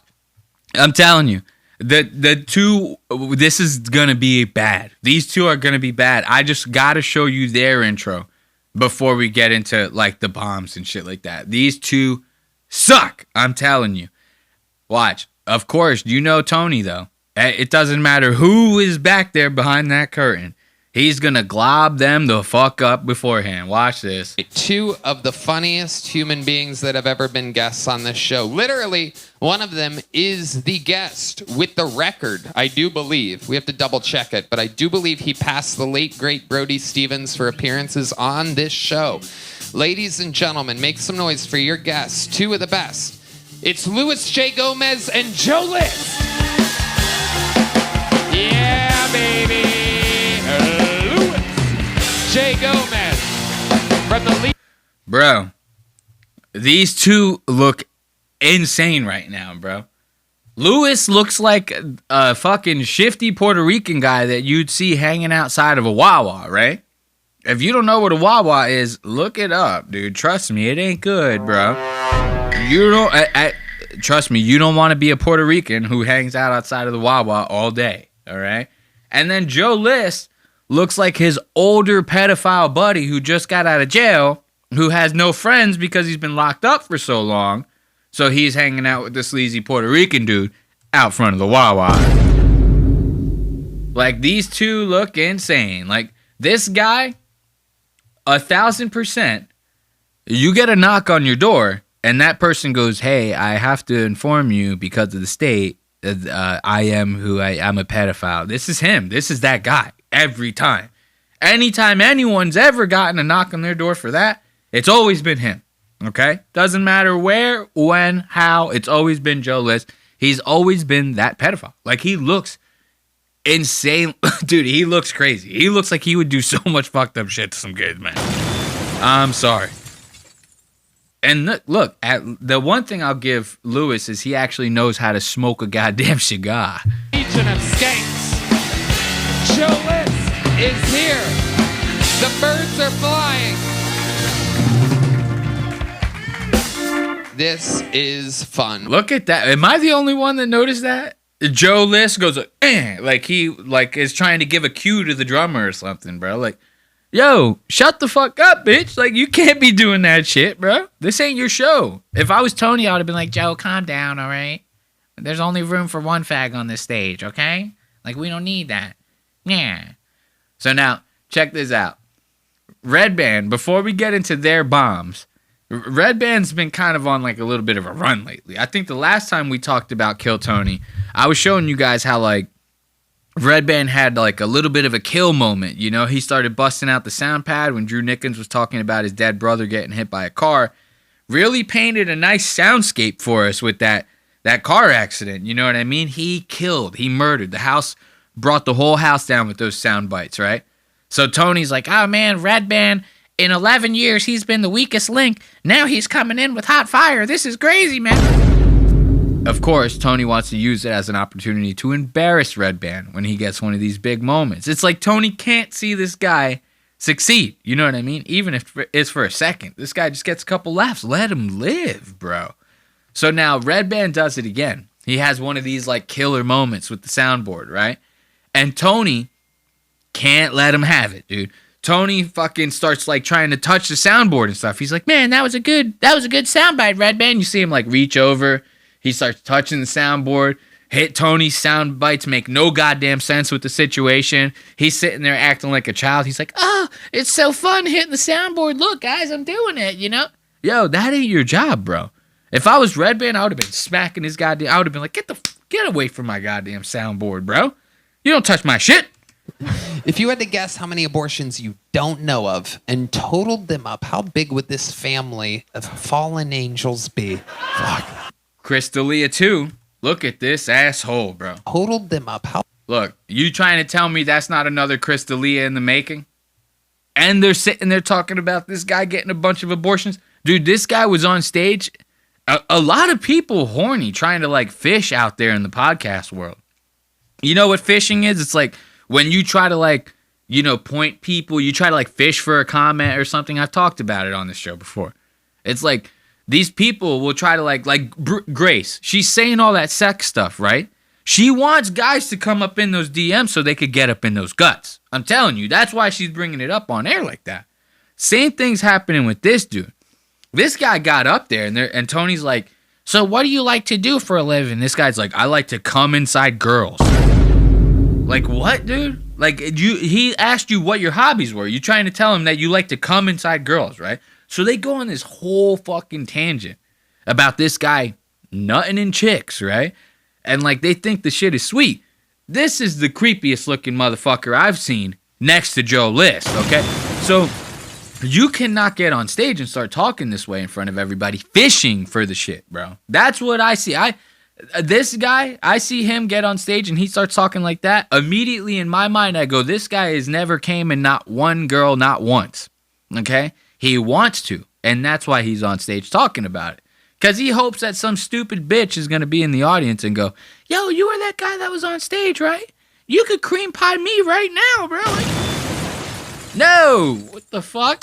How big would this family of fallen angels be? Fuck. I mean, honestly, not enough because I've got to have at least 1 or 2 kids out there. So, wow. Okay. You see, he's the only one laughing about this. Everyone in the audience is picking up on what he's doing.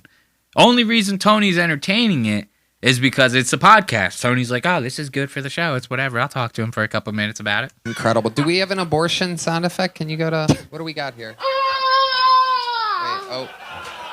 That's a very late term abortion. There it is. It has arrived to the heaven. Now, that ain't it. That ain't the kid. Like, that was good. You know, baby crying. Then you hear hallelujah. Okay, baby's in heaven now. Everybody's happy. Baby gone. Heavens. Oh, and a fart. Wow. I guess that's a side effect of the whatever they give you for abortions. Yeah. Oh, Red Band. Now Red Band's cooking. Much. Now Red Band's cooking. He's like, well, when you're done with the baby, you got to flush it. You know what I mean? So Red Band, he's on with these goddamn sound bites. The crowd goes wild. They give Red Band this moment. Tony doesn't. Oh, Red Band. Red Band, that's too much. It's too much, Red Band. Oh, the crowd goes... See, he goes over and hits the fucking applause sound. Okay. What? Bro, let him cook. Let this man cook. He's on the soundboard for a reason. Dude, you handle all that fucking bullshit sucking people's dicks on stage, you know what I mean? That's you. Soundboard's Red Band. So watch. Red Band comes in with this fucking flush joke on this soundboard, kills it. Audience loves it. Tony can't help but to try to get in on that because now Red Band's getting the attention. He hits the applause button. Bro, everyone's laughing, bro. We don't need this. Red Band, that's too much. It's too much, Red Band. Oh, the crowd goes wild. Red Band is on fire. An incredible set of noises for... Look, you see how much Tony's staring at the fucking board? He's looking at all the sound bites while he's talking. He's like trying to figure out which one to press. You want to know how I know? Because I do it every episode. I'm talking, I'm staring right at this thing trying to figure out which one I'm going to hit next. It's an addiction. I can't help it. Okay? I need help. Okay? So he's staring at this board like he wants to make sweet fucking love to it. And he still can't figure out the right sound bites to hit. This guy hits like a magic wand button or something like that. Bro, we ain't talking about no magic. We talking about getting rid of babies. The abortion. Wow. I can't believe you did that. That is... Oh, God. Oh, no. Was that a circular song? What's the magic, bro? Imagine if Tony was on the soundboard and Red Band tried doing that to him, Tony would lose his mind. He'd be like, Red Band, you fucking fat bitch, get away from my soundboard. You know what I mean? Yeah. Like, you can't be touching the iPad like that, bro. You got to know your place. So now let's check this out. We're about to see Lewis and Joe eat shit back to back. I'm talking like one tries to make it. Look at this guy right here. You could make 1,000 jokes about this dude. Bald, shitty beard. And when you hear this guy talk, I mean, it's open season on his goddamn voice. This guy sounds like a fucking weirdo. So there's 1,000,001 things you could use to make fun of this fucking guy, right? And Lewis and Joe still can't do it. Professional comedians, they bomb back to back. They might as well both have their both backs touching each other right here. Throw a grenade between both of them, kill them both. We don't need them. Okay, so let's get right into it, Toddy. How long have you been attempting stand-up comedy? 3 months. 3 months. Wow. All of it here in Austin, Texas? Yes, sir. Is this where you're from? All on 6th Street. No, sir. I moved from Carlsbad, New Mexico. You moved from Carlsbad, New Mexico. How long ago did you move? September, Labor Day. Okay. So you came to Austin to start stand-up. Yes, sir. And how's that? How old are you? 47. 40. This guy, 47. I'm 47 years old. Hey, how long you been in town? I've been here 3 years. This guy, come on, man. You could make fun of it. He looks like Zordon. He looks like Zordon from the Power Rangers. He hasn't shaved in like a week. That's a good one. You bring that to Kill Tony, I might get some chuckles. You know what I mean? Wait until you hear. Tony's about to be like, Joe List, what do you have to say about this guy? Bomb. Louis J. Gomez, what do you have to say about this guy? Bomb. Watch this. 47. 47. Louis J. Gomez. Speaking of which, Labor Day is the last comic's favorite holiday. That is Labor true Day? because women go into labor. I would have. Dude, I'm telling you, I got to get crickets on the soundboard, bro. I got to get crickets on the soundboard, bro. What? Let me see. Do I have anything for this guy? I don't have anything. I don't got nothing on the board that could make this moment any better. That's how bad of a bomb this is. This guy, and look, watch. Wait, I'm going to go back a little bit. Look at this. This guy, right after he starts talking, he goes 47, and then Tony starts making fun of him. Pay attention to Lewis. If you pay attention to Lewis, you'll see underneath the table, he's like poking at Tony's leg, right? And looking at Tony, he's going like, yo, I got a good one, bro. I'm about to light this motherfucker up. So Tony gives him the floor. Tony's like, oh, yeah, bro, I got you, man. Louis J. Gomez, what do you have to say for yourself? Bomb. 47. Look at Lewis. Look at Lewis. Watch. Look at Lewis. Look, you'll see. Soon you pay attention to him. Watch him. He's going to put his hand under the table. He's going to poke at Tony. He's going to be like, yo, bro, I got a good one. I got a heater, my dude. 47. There he goes. Louis J. There, look, you saw even the nod on Lewis. Lewis nods at him. He's like, I got this, bro. I got this. Watch this. Watch this. Wait until you see the nod, bro. Wait, he goes, you got me? And Tony's like, yeah, I got you, bro. Yeah. Louis J. Gomez. Speaking of which, Labor Day is the last comic's favorite holiday. That is Labor true Day? because women go into labor. I would have said, look at this asshole. You know what's funny is like on Red Bar, we're talking about Red Bar again. On Red Bar's got this thing that he calls, it's called a fool's sip. Like I call these guys jamokes, right? He calls them fools, you know? And he says there's this thing, a fool's sip, right? When a fool takes a sip. And they do that at an awkward moment. At a time where they get like nervous or they're uncomfortable in the situation, they bust out the bottle of water real good. Take a nice little sip. Sometimes I fall victim to that. When I'm sitting here watching the clips, I hit the play button. I don't know what to do with myself. I'm just sitting here. I'm like, man, do I look like an asshole? I'll pick up the water, take a little sip of the water. I might hit the vape. You know what I mean? Sometimes you just got to do something with yourself. I don't do it when I'm bombing my ass off like this. Watch it. This guy, if he doesn't get the qualifier from Tony that this is a good joke, he knows this is a bomb. He goes right for his drink. Watch this. Is true because women go into labor. Look, he went at first. You pay attention. He goes for the watch, right? He goes for the watch first. Little Kill Tony wristband. He goes, well, I can't put that on right now. You know what I mean? He goes, what would I have to put this watch on for right now? I have no reason to, you know? I'm just nervous because I'm bombing. So he takes his hand off. Go into labor. And he goes for the drink. Look at this asshole. He goes. I would have said his least favorite holiday because he has nothing but abortions. But it works out. Either way, obviously, was not funny. God damn, dude. Tony even fucking giving him the fucking what for, bro. Tony threw his ass under the bus so goddamn fast. Now watch. They're about to pass the ball to Joe. Hey, Joe List, man, can you save this asshole? No, Joe can't do it.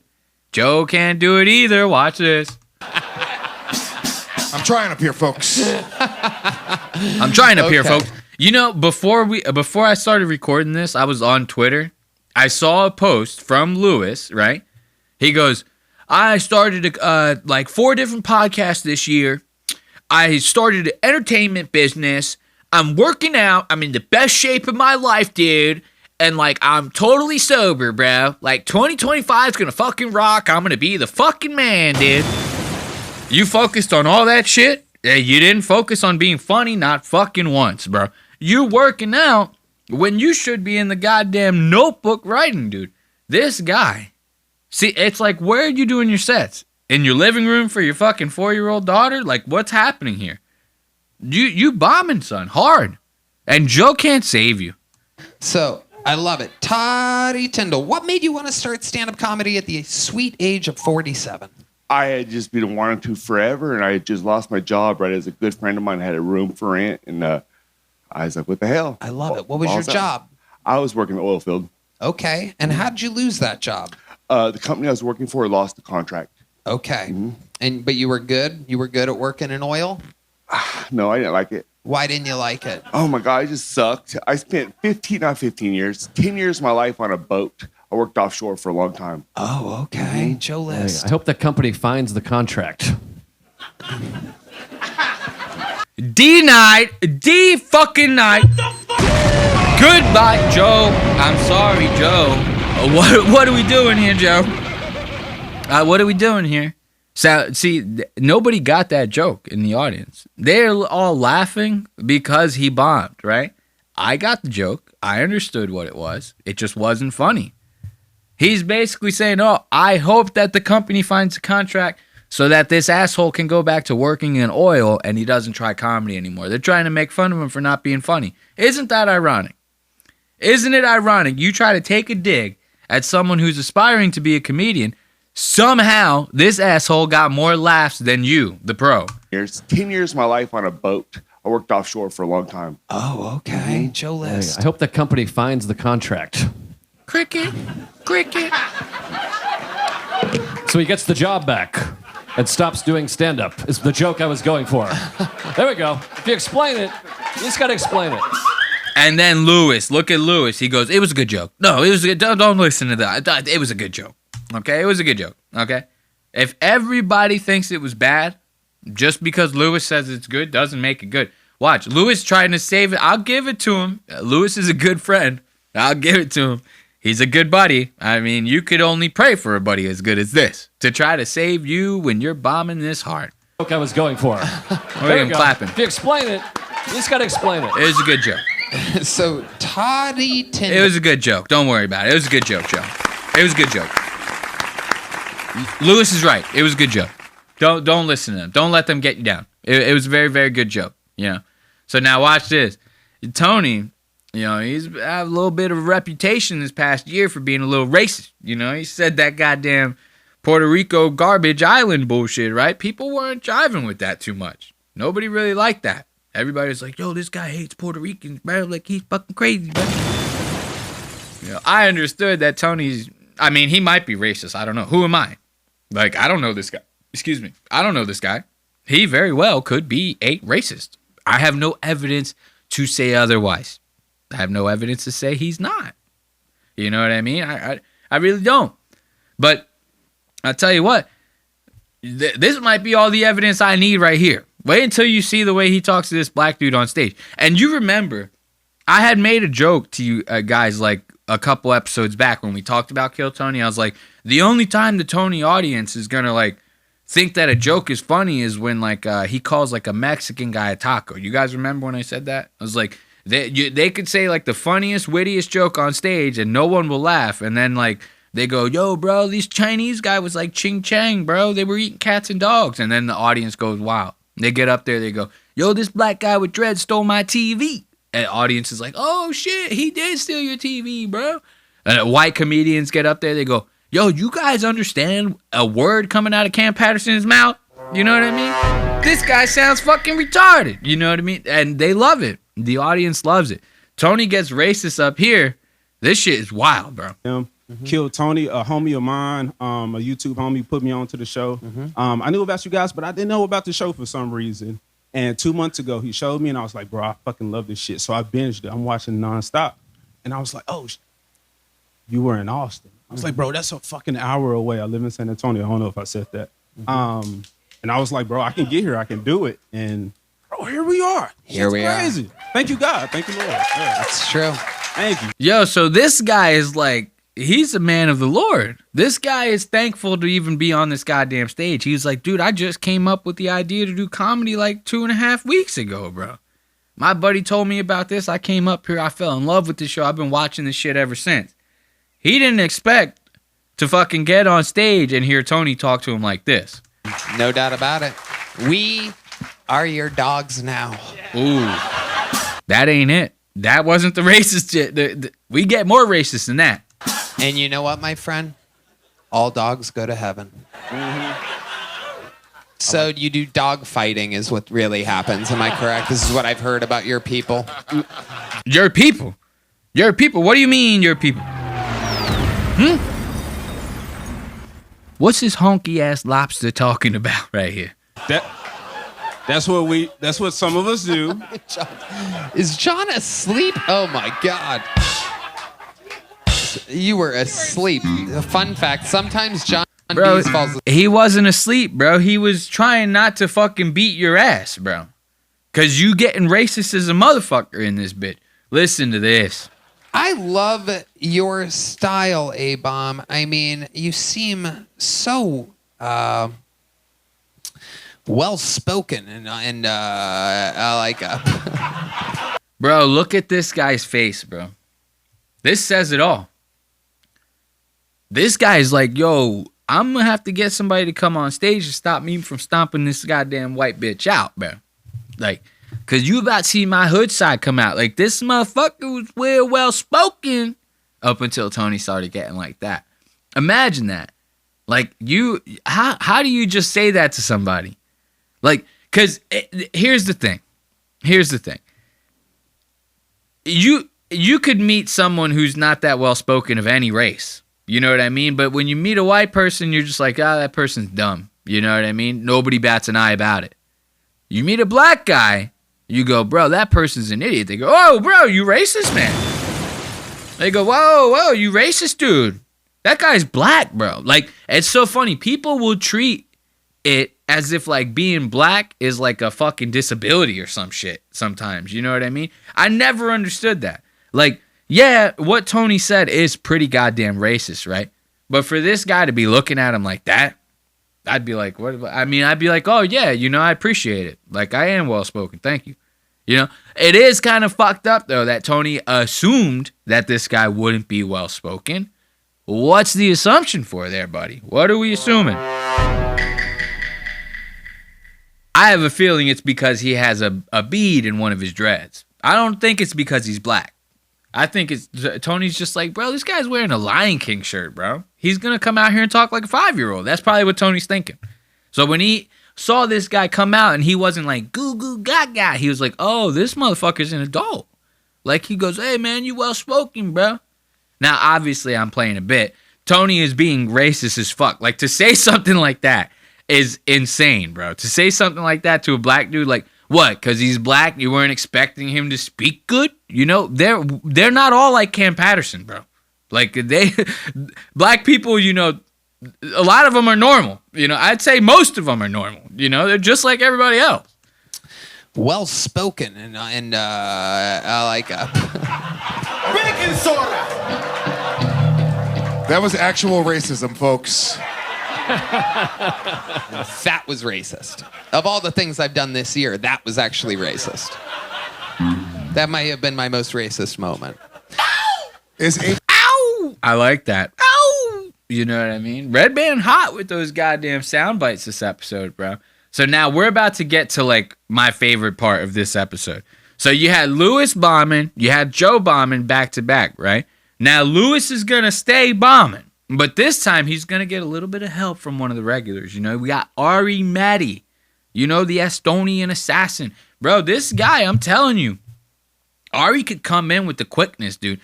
It's so funny because most of these guys, they're like right-wingers now. You know what I mean? Like, Tony's like the biggest Trump supporter you've ever seen. So, like, they're like the type of people that think foreigners are like retarded just because they're foreign. You ever get like sometimes, I'm not gonna lie, I fall into that category sometimes. I'll meet some foreigner who doesn't speak that good of English. I'm like, he has to be retarded. You know what I mean? How long you been in America, buddy? You gotta start speaking English in this bit. You know, so these guys are the same. You know, they voted for Trump just like me. So they see a guy like Ari, they're like, this guy's supposed to be like half retarded. He's from Estonia, right? Wrong. Ari comes in there, he's writing better material than like 90% of the people on here. Like, Ari Matti and Shane Gillis are like true testaments to like the new wave coming in.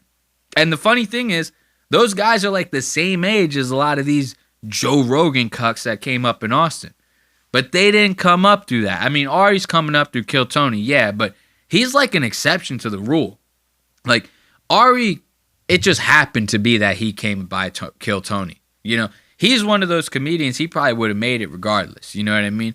So Ari gets up there. Luis J. Gomez, he's from New York. He's not from Texas. So he doesn't spend a lot of time with Ari. He doesn't know how bad this guy kills, right?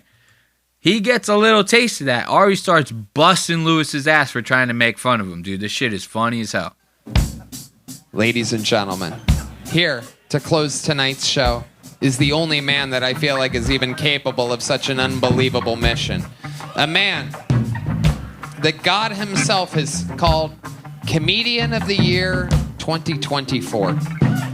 A man so amazing that I personally... Hold up. Before we even get into this part, God himself, Tony said God himself called Ari Matti Comedian of 2024.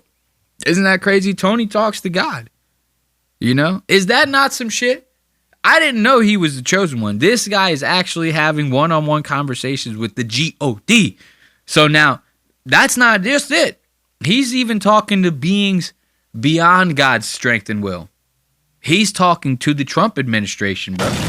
This guy is about to drop on us that he single-handedly talked to someone from the Trump administration himself and got clearance confirmed that they're going to make Ari Matti a United States citizen, the Estonian assassin.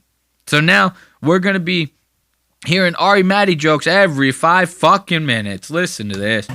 A man so amazing that I personally have talked to the incoming administration of the government of the United States of America. And I have indeed confirmed that this man will be a citizen of the United States of America. I present to you an anomaly unknown to human civilization before he existed. A man who is... All right, whatever, we get it. Dude, there is no way in hell, like, Ari Matti is going to become a citizen because of Tony. Like, he might become a citizen. He's famous now. He's got a lot of recognition in the United States. Somebody working somewhere is probably going to catch wind of who he is. They're going to be like, oh, yeah, he's got plenty of good reason. He's going to make a lot of money. He's going to pay a lot of taxes to the U.S. Let's make him a citizen. You know what I mean? That would be a more of a deciding factor than... Dude, picture if the Trump administration, right? They get a call from the asshole that went on the Trump rally before Trump got elected and almost blew it with the Puerto Rican vote. Yeah, that's the guy they're going to want to do favors for. Picture that. This guy goes on stage at a Trump rally and goes, you guys know about that island of floating garbage? It's called Puerto Rico. Fuck those spics, man. They're all dirty slobs. You know what I mean? Everybody's starting to lose faith. They go, whoa, Trump's fucking people are crazy, bro. Like, now Trump's team's got to scramble around and go, like, what can we do to save the Puerto Rican vote? Because we're like 2 weeks away from the fucking election. So this guy, like, almost ruins it for Donald Trump, right? And he's trying to sit there and tell you that he has the fucking, that leeway, bro. He's got pull like that with that new administration. He can call Puerto Rico an island of garbage and almost ruin the entire election. They'll still do him favors. Isn't that fucking rich? I thought that was, like, insane to me. Like, to hear him say that, I was like, this guy cannot actually be serious, bro. Like, to think that when Tony's downfall comes, bro, like, when Kill Tony starts losing numbers, when Tony starts becoming irrelevant in the public eye, that it's going to be one of the greatest downfalls in comedy and podcasting history. And I'll tell you why. Because he is very much living his life like somebody who thinks that this will never come to an end. And those are always the people that get fucked the hardest in the end. They have no fucking vision for the future. At least he's acting that way. You know what I mean? He's being such a rich, stuck-up prick now that, like, when times get hard for him later, nobody's going to want to help him, bro. Not one fucking person. He's one of those idiots that very much thinks that his friends in Hollywood will always be his friends, no matter how big or small he gets.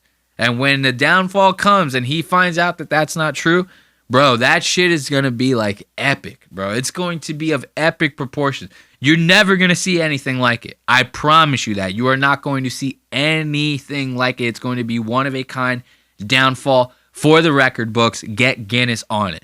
Now, let's watch Ari make fun of fucking Louis J. Gomez like I said he was gonna 10 minutes ago. Days, no rest for the wicked, the great and powerful Ari Matti. Yeah, everyone's dead in my family, so... And you know You're my family now, Tony. I love it. And by the way, you know you can't smoke ashes. Look at this. Another bomb from Louis. This guy. This is what's this is what's crazy. Let me contextualize these bombs coming from Louis J. Gomez real quick. The first bomb, he goes, that last comedian that was on stage, his favorite fucking holiday is Labor Day. Because somebody said something about Labor Day on stage, right? So Louis is trying to make a joke about a comedian who was on stage 15 fucking minutes ago. Of course it's going to bomb, dude. The guy's not even around anymore. Nobody even knows what you're talking about. Everybody moved on. So why would you try to do that? Now he goes, Ari, you can't smoke ashes, right? Ari's like, bro, what the fuck is this fucking faggot talking about, man? Like, I don't know. So let me contextualize this bomb.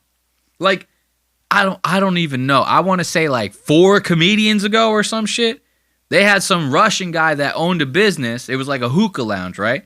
They started reading off Yelp reviews for the guy's hookah lounge. And they were funny because the guy was like retarded. Remember I said foreigners, they fucking speak weird. Sometimes you think they're like stupid because of it. The guy's English was all fucked up in the Yelp reviews, right? So they start reading these Yelp reviews. They start laughing their asses off because one of the people were like, yo, the guy, he tried changing out our hookah too early. He was like being disruptive to us, blah, blah, blah. We didn't like the service. So the guy's response to the Yelp review was like, you can't smoke ashes. You had the fucking ashes in the hookah bowl for like 45 minutes. You guys kept trying to smoke the shit. We replaced it for you, bro. Bro, that was like, I don't even know how many comedians ago. So Lewis is sitting there trying to make jokes to Ari. Nobody has any context to that, especially not Ari. Everybody's moved on. So yeah, even though everyone in the crowd saw it and the people on stage saw it, it's not in their minds anymore because the guy's gone. They're all thinking about the shit that's going on right now. They're not going to hold on to that thought that happened over a half an hour ago. So Lewis tries to make this joke to Ari, and Ari's taking it as like a dig to him. He doesn't know what the fuck he's talking about, so he's just going to take it as aggressive, right? As a joke to him. So now he starts making fun of Lewis. Remember I told you about Lewis doing this whole like, oh, I'm getting my life together, bro. I'm like working out. I'm like doing all these business things, bro. I'm like the coolest fucking guy, man. I finally have money for once. And I told you, he's doing all that shit. He's not worrying about what his actual job is, which is being a comedian and being funny. All he cares about is like getting his workout on, bro, looking good and posting it on Twitter. Go and check out Lewis's Twitter. It's like a thirst trap Twitter, but he looks like the Chihuahua from the Taco Bell commercials.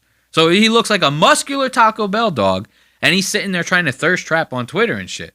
Nothing's funny about being jacked, bro. So he tries to make this joke that bombs to Ari. Ari takes it as aggressive and goes on the offensive and starts digging into Lewis. Watch this. And by the way, you know you can't smoke ashes. It's a thing from earlier. I think from earlier. Sorry, I was at the gym, Lewis. Oh. Look at that. Sorry. Everyone picked up on that one. Everyone picked up on that one. Because they all see Lewis posting like that online. If you watch or listen to any of these podcasts, every now and then these comedians, when one of them starts getting in shape, all the other ones will start talking. They'll be like, yeah, but don't you think he's going to kind of lose his funny edge a little bit? Like, you start getting jacked and stuff like that. You get on stage. It's like distracting. Nobody wants to see some jack dude try to be funny on stage. And they're right. Like, picture if Arnold Schwarzenegger in his prime, when he had fucking Cutlass Supreme, bro. Like, when Arnold Schwarzenegger was at the top, you couldn't get cuts like that with a steak knife if you fucking tried, bro. I'm telling you, the guy was cut the fuck up. Now, picture him on stage trying to do stand-up. Couldn't do it. Doesn't matter how weird his voice sounds. You couldn't do it. He's too jacked. So they all caught on to this joke. They didn't need context. They didn't need me to explain it to them. They didn't need Lewis to explain it to them. They all got it because they all look at Lewis's Twitter. And I guarantee you, they're all laughing at it like this joke like this.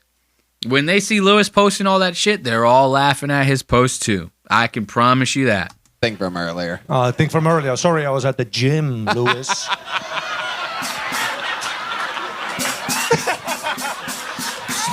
Sorry, I was at the gym, Lewis. What kind of workout is that exactly? What is that? What do you think about this? This is what I do at the gym. Look at that. This guy just... Joe List is losing his mind off of this. And Lewis is sitting there. He has to swallow this shit. You know why he has to swallow it? Because Lewis, if you know anything about Lewis, he's a real snappy motherfucker. He's ready to fight any chance he gets.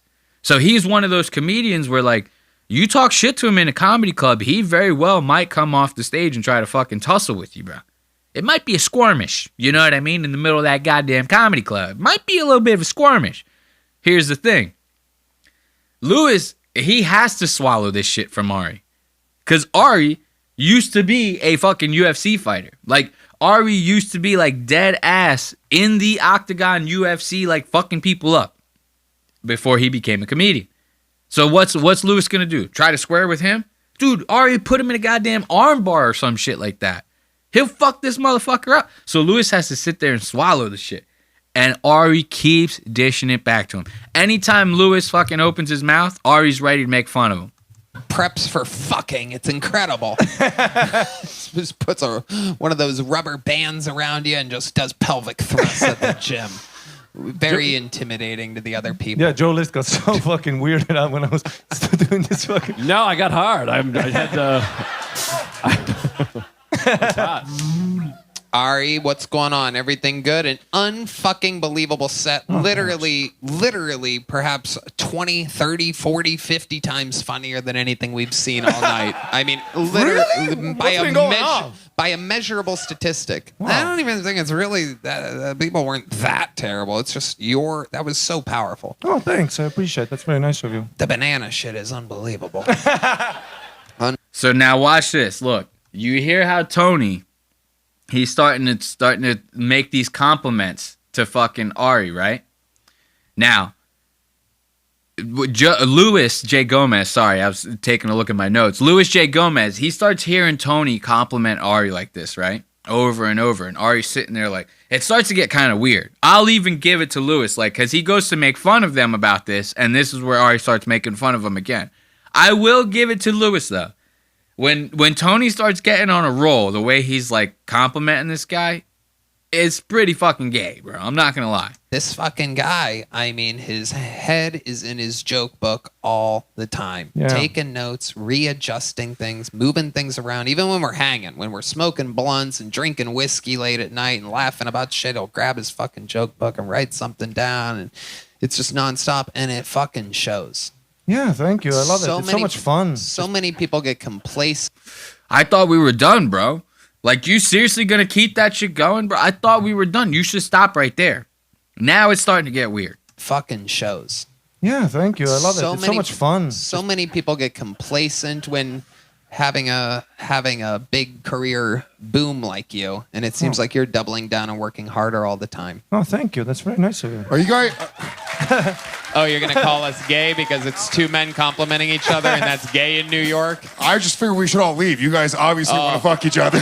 Oh, that was crazy. We all just watched that happen. Hey, Louis, cool hat. Yeah. Oh my God, bro. You gotta love that, dude. So that's like the simplest burn you could possibly. Yo, cool hat, bro. Like, that works because the color of this hat is fucking ridiculous. The hat ain't bad. It's a fucking regular ass Carhartt beanie. Nothing bad about that. It's probably warm as hell. You know what I mean? It's the color, bro. You can't come out of here looking like you colored a white Carhartt beanie with a yellow highlighter and expect nobody to come in here and talk shit about it. Especially when you're taking digs at them. Come on, bro. And you haven't even been on it tonight. So why are you trying to save it now, bro? Go out in silence and fucking save yourself some dignity, man. Crazy. We all just watched that happen. Hey, Louis, cool hat. Yeah.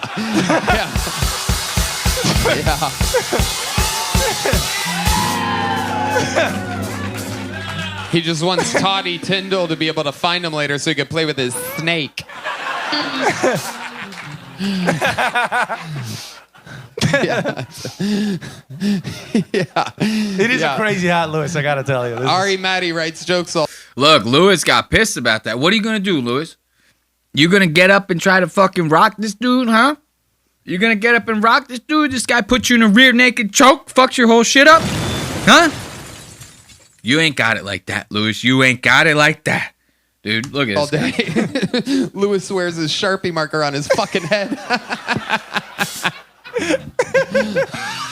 You got me, dude. My hat isn't cool. It is. Look, that's typical middle school shit. What happens when you make fun of somebody like that on the schoolyard? They go, oh, you got me, bro. I'm poor, whatever. Like, you're making fun of the poor kid on the schoolyard? Everyone's making fun of Kenny from South Park? He goes, oh, you got me, bro. My parents don't have money. You're so cool, bro. Like, that's what's happening here. Watch this. My hat isn't cool. It is incredible. What made you pick that hat? I don't know. Is this the color? Yeah. Yeah. What's wrong with my hat, Tony? No, I don't know. I'm just, as a gay man, like you were implying with me and Ari talking to each other, I figured I would judge your fashion a little bit since I'm so gay. Oh, look at Tony, bro. Let's give it up for Joe List and Louis J. Gomez having an absolute fucking bomb Ari, fest. Unfucking Let's believe. pause that, okay? Let's fucking chill, bro. This episode's almost over, dude. All I have to do is hit that X button, bro. Chill, all right? So let's give it up for those guys and get ready to call this an episode. As always, we're going to put on a little bit of tunes. You smell me? And then I'm going to give you this little ending, So, as always, I'd like to thank you for joining me on yet another episode of Lost Ox Media. Be sure to catch us at lostox.media. Stay up to date with episodes. Check out all of our social media links so you can follow us there. Buy merch to support the show. There's tons of things on there, so go check it out, man. You can listen to us on Spotify, Apple Podcasts, and pretty much anywhere else your podcasts live. Those audio episodes go up Wednesdays at 5 a.m. EST. You can also watch us on youtube.com/@LostOxMedia. The video episodes go up at 4 p.m. EST on Wednesdays. That way, you can listen to the episodes on your way to work, and when you get home from work, you can watch them. Once again, I'd like to thank you again. I'm so stoned as always. Towards the end, man, we get lit the fuck up in here. What are we gonna do? LostOx.media to stay up to date with all things Lost Ox Media. Until next time, I bid you adieu. Goodbye.